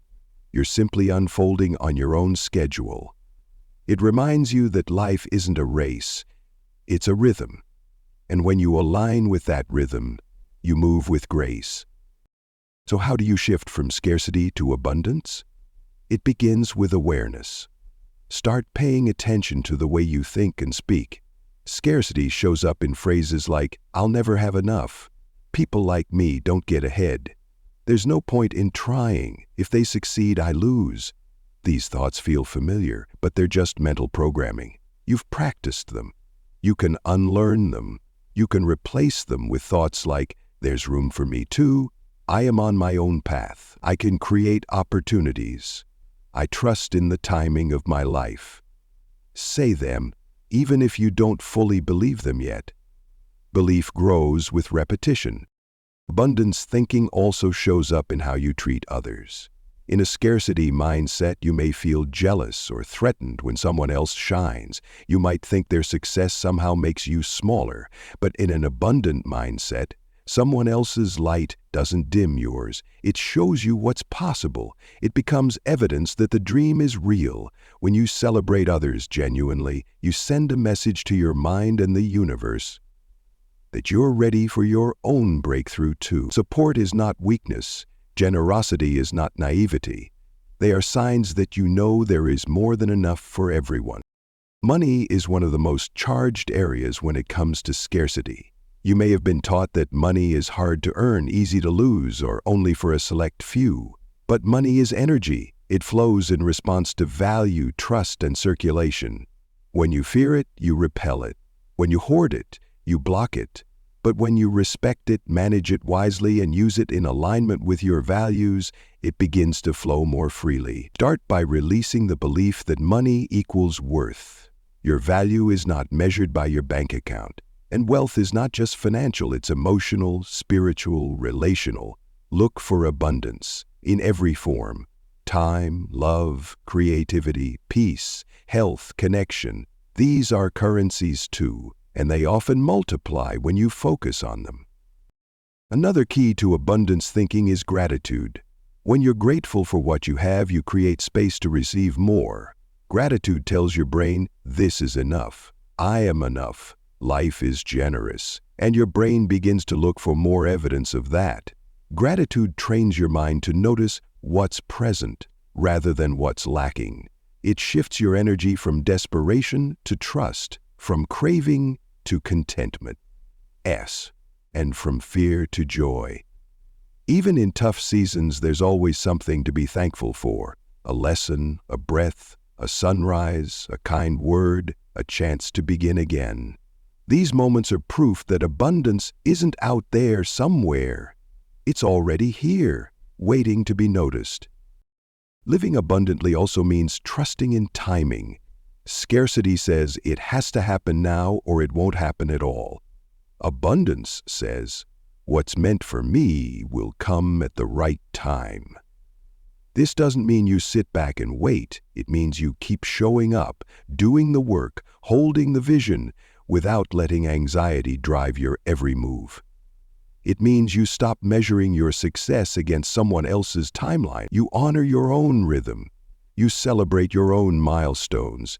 You trust that the detours are part of the path, that delay does not mean denial, and that the life you're building is unfolding exactly as it needs to. You can begin embodying abundance in small ways. Smile at strangers, give without expecting, speak kindly, leave a generous tip, share your knowledge, offer encouragement, take up space without apology, receive compliments without deflection. These actions are not about pretending you have it all. They're about trusting that you have enough to give, and the more you act from that energy, the more abundance flows back to you in forms you never expected. It's also okay to reset your mindset daily. Some days will be harder, some days scarcity will sneak back in. That's normal. Just notice it, name it, then choose again. Say, That's the old story and I'm not telling it anymore. Replace it with truth. Repeat it until it becomes your new normal. This is how you train your mind, not with force, but with steady, loving discipline. Your thoughts shape your reality, and when those thoughts are rooted in abundance, everything shifts. You feel more empowered, more generous, more open. You stop fighting for scraps and start building tables. You stop shrinking and start shining. You stop clinging and start trusting. The world might still be loud with lack, but you don't have to absorb it. You can rise above it. You can become a quiet rebellion against scarcity by living in abundance, by thinking abundantly, by choosing to believe that life is not a closed system, but an open field, ready for your presence, your gifts, your becoming. So breathe deep, look around. There is more than enough. Enough time, enough love, enough space for your dreams, enough opportunity to rise. Live like it's true, think like it's true, speak like it's true, because the moment you do, it starts becoming true, not just in your mind, but in your reality. That's the power of an abundant heart in a world that forgot how much it already has. You are not behind. You are not without. You are abundant by nature. Let that truth lead you forward. Let it set you free. Chapter 18. Helping others rise as you climb. There's something deeply powerful about rising, not alone, but together. True growth isn't just about elevating yourself. It's about lifting others as you go. You weren't meant to climb your mountain and look down on everyone else. You were meant to reach a summit and turn around with your hand extended, saying, "There's room up here. Let me show you the way." Because the most meaningful success is not success in isolation. It's success that multiplies. And when you help others rise, your own growth deepens. Your impact expands. Your journey becomes not just about personal evolution, but about transformation that ripples outward.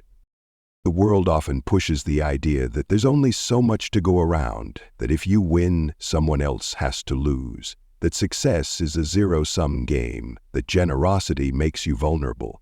But none of that is true. Those are scarcity-based beliefs, rooted in fear. The truth is, the more you give, the more you grow. The more you support others, the more support finds you. The more you celebrate someone else's breakthrough, the more breakthroughs you invite into your own life. Lifting others doesn't dilute your success, it strengthens it. It creates connection, legacy, and alignment. It reminds you that you are part of something bigger than yourself. You don't need a platform or a title to make a difference. You don't have to be at the top of your game to start helping others. Wherever you are on your path, you've already learned something valuable. Maybe you've walked through healing. Maybe you've overcome self-doubt. Maybe you've learned how to hold your boundaries, reclaim your voice, or find stillness in chaos. Whatever you've gained, no matter how small it seems, there's someone a few steps behind you who needs to hear it. Someone who feels stuck in a place you've already moved through. Your story, your lessons, your presence, these are gifts. Don't underestimate them. Share what you've lived. Helping others doesn't have to be dramatic or public. Sometimes it's a quiet conversation, a word of encouragement, a moment of genuine listening. Sometimes it's saying, "I've been there too," or "I don't have all the answers, but I believe in you." Sometimes it's showing up consistently for someone when they're ready to give up on themselves. These moments seem small, but they stick. People remember how you made them feel. They remember the safety of being seen.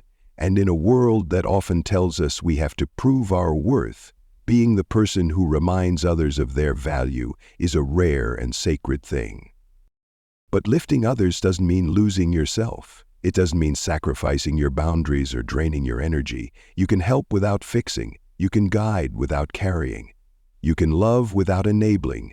The best support you can offer others is your own alignment. When you live in your truth, you model what's possible. When you prioritize your peace, you give others permission to do the same. When you grow visibly and authentically, you create a map, not a perfect one, but one filled with real markers. This is where I stumbled. This is where I found clarity. This is where I learned to trust myself again. Sometimes the people you lift won't thank you. Sometimes they won't even recognize what you gave. That's okay. You're not doing it for applause. You're doing it because it's who you are. Because generosity is part of your integrity. Because you know that energy moves in circles. What you give returns, not always in the way you expect, but always in the way you need. Helping others doesn't have to be strategic, it just has to be sincere. You'll also find that the more you pour into others, the more you learn about yourself. Teaching clarifies your own understanding. Encouraging someone else strengthens your own belief. Witnessing someone else's courage reignites yours. The act of lifting others is a mirror. It reflects your values, your wisdom, your capacity. It reminds you of how far you've come, even on days when you feel like you're still figuring it out. And yes, there will be moments when helping others feels hard, when you feel stretched thin, when you wonder if your energy is being wasted. That's when you come back to your own center. You don't pour from an empty cup. You don't force what isn't flowing. Lifting others doesn't mean being responsible for their choices. It means holding space for their growth while continuing to walk your own path. It's okay to rest. It's okay to say no. It's okay to grow quietly for a while. Helping others rise includes you too. As you climb, let your integrity be your guide. Share your journey honestly. You don't need to appear perfect to be a source of inspiration. In fact, your vulnerability often carries more impact than your highlight reel. When people see that you struggled and kept going, that you doubted and still showed up, that you faced the dark and moved toward light, that's what reaches them. That's what makes your path relatable, not just admirable. The dream life you're creating is not just about personal success. It's about legacy. It's about creating ripples that extend far beyond your timeline. It's about building something that others can stand on. You may never fully know the impact you've made. Someone might hear your words at exactly the right moment. Someone might find courage because you dared to tell the truth. Someone might decide to keep going because you showed them what was possible. That's how transformation spreads, quietly, powerfully, one act of alignment at a time. Your thoughts shape your reality, and when those thoughts include a belief in the collective rising of others, not just yourself, you expand your impact. You become a light in motion. You become part of a movement that says we rise by lifting each other, not by competing. You become someone who climbs and then reaches back. Someone who grows and then gives. Someone who chooses purpose over ego, contribution over comparison, and connection over isolation. So keep climbing, keep becoming, keep building the dream life that feels like truth. But don't forget to look around. Don't forget to share your light. Don't forget that your story, your voice, your presence, it matters. You don't have to have all the answers. You just have to be willing to walk with others while you find your way. That's more than enough. That's what real leadership looks like.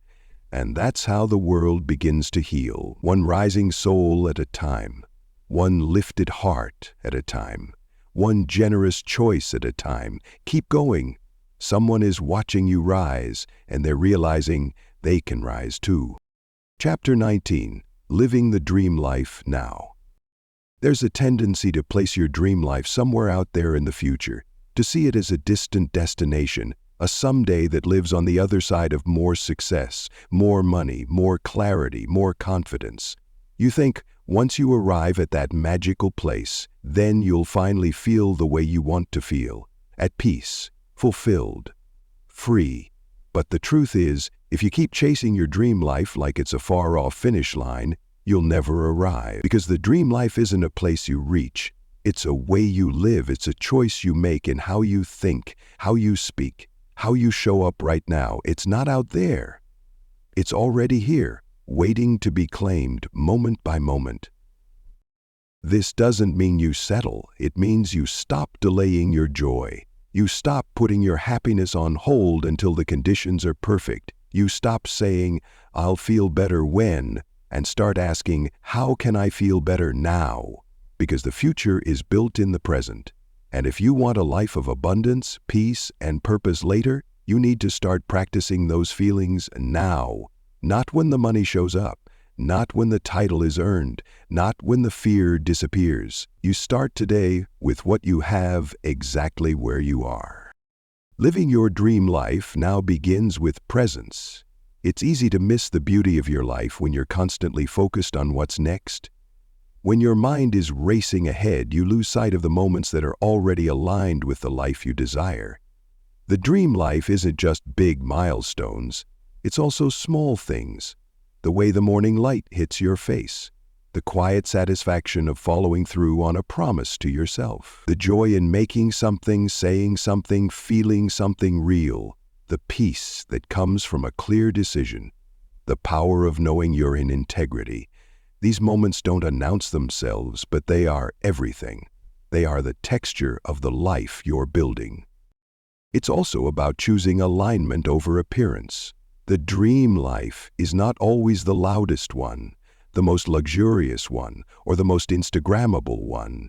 It's the one that feels good in your nervous system, the one that reflects your values, the one where your insides match your outsides. You may not have everything you want yet, but you can live in integrity now. You can speak honestly now. You can create with purpose now. You can rest without guilt now. These are not crumbs. They are the feast. They are the core of the life you once thought you had to wait for. So much of your dream life is rooted in how you treat yourself. You don't have to wait until you've earned it to be kind to yourself. You don't have to wait until you've hit a goal to rest, celebrate, or take care of your well-being. You don't have to wait to feel proud or safe or inspired. You can start cultivating those states now by the way you speak to yourself, the way you honor your boundaries, the way you choose your thoughts. If your dream life includes confidence, start by building self-trust today. If it includes peace, stop outsourcing your calm. Practice choosing it now, even in chaos. If it includes freedom, begin by noticing where you're already free, even if it's just in your breath, your choices, your perspective. Start there. Build from there.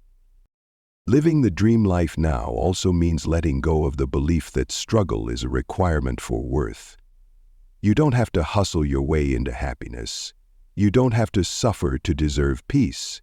Yes, growth requires effort, but effort can come from a place of joy, not punishment.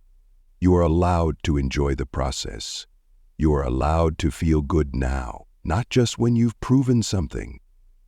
The idea that you must earn rest, love, or ease is a lie. You are worthy of good things now, not someday, not when you're better, smarter, richer, thinner, or more accomplished. Now, as you are.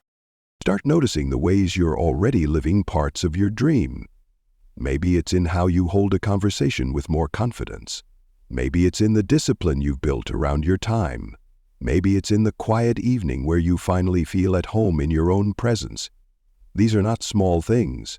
They're signs, proof, evidence that you are no longer who you used to be, that your dream life isn't a fantasy. It's unfolding, it's real, it's just waiting for you to see it, own it, and live it. This doesn't mean everything will be easy or that you won't face setbacks, but when you start living your dream life now, even in small ways, you shift your identity. You become someone who acts from abundance, not lack.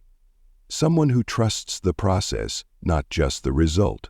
Someone who builds joy into the journey, not just the destination. That mindset becomes a magnet for more alignment, more peace, more of the life you desire. Because energy meets energy. When you live in alignment, you attract aligned experience. It's also important to define the dream life for yourself, not based on what culture sells or what others chase. Maybe your dream life is simple and slow. Maybe it's bold and adventurous.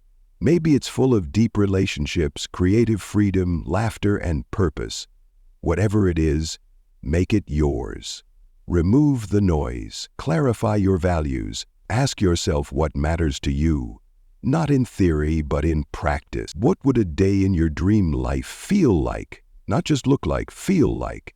Then ask yourself, how can I feel more of that now? Start there. One aligned step at a time. Your thoughts shape your reality. And when you choose thoughts that reflect your dream life, you begin to live into it. Not by waiting, not by wishing, but by embodying. You walk as that version of you, you speak as them, you decide as them. Not because you're pretending, but because you've stopped postponing who you really are. You're done delaying your joy, you're done playing small, you're done outsourcing your worth. You're ready to live, not someday, but today. So take a breath and look around. What can you claim now? What can you celebrate now? What can you create now? The dream isn't waiting at some distant finish line. It's here, in the way you show up for yourself, in the energy you bring to ordinary moments, in the way you think, speak, and move through your life with more presence, more purpose, more trust. The life you want is not a fantasy. It's a reflection of your choices, repeated with love. You don't need to earn it, you need to live it. One honest thought, one aligned action, one grounded breath at a time. This is your dream life. Not later, now. Keep living it, keep building it, keep becoming it. You're already in it. Let it expand, let it rise, let it be real.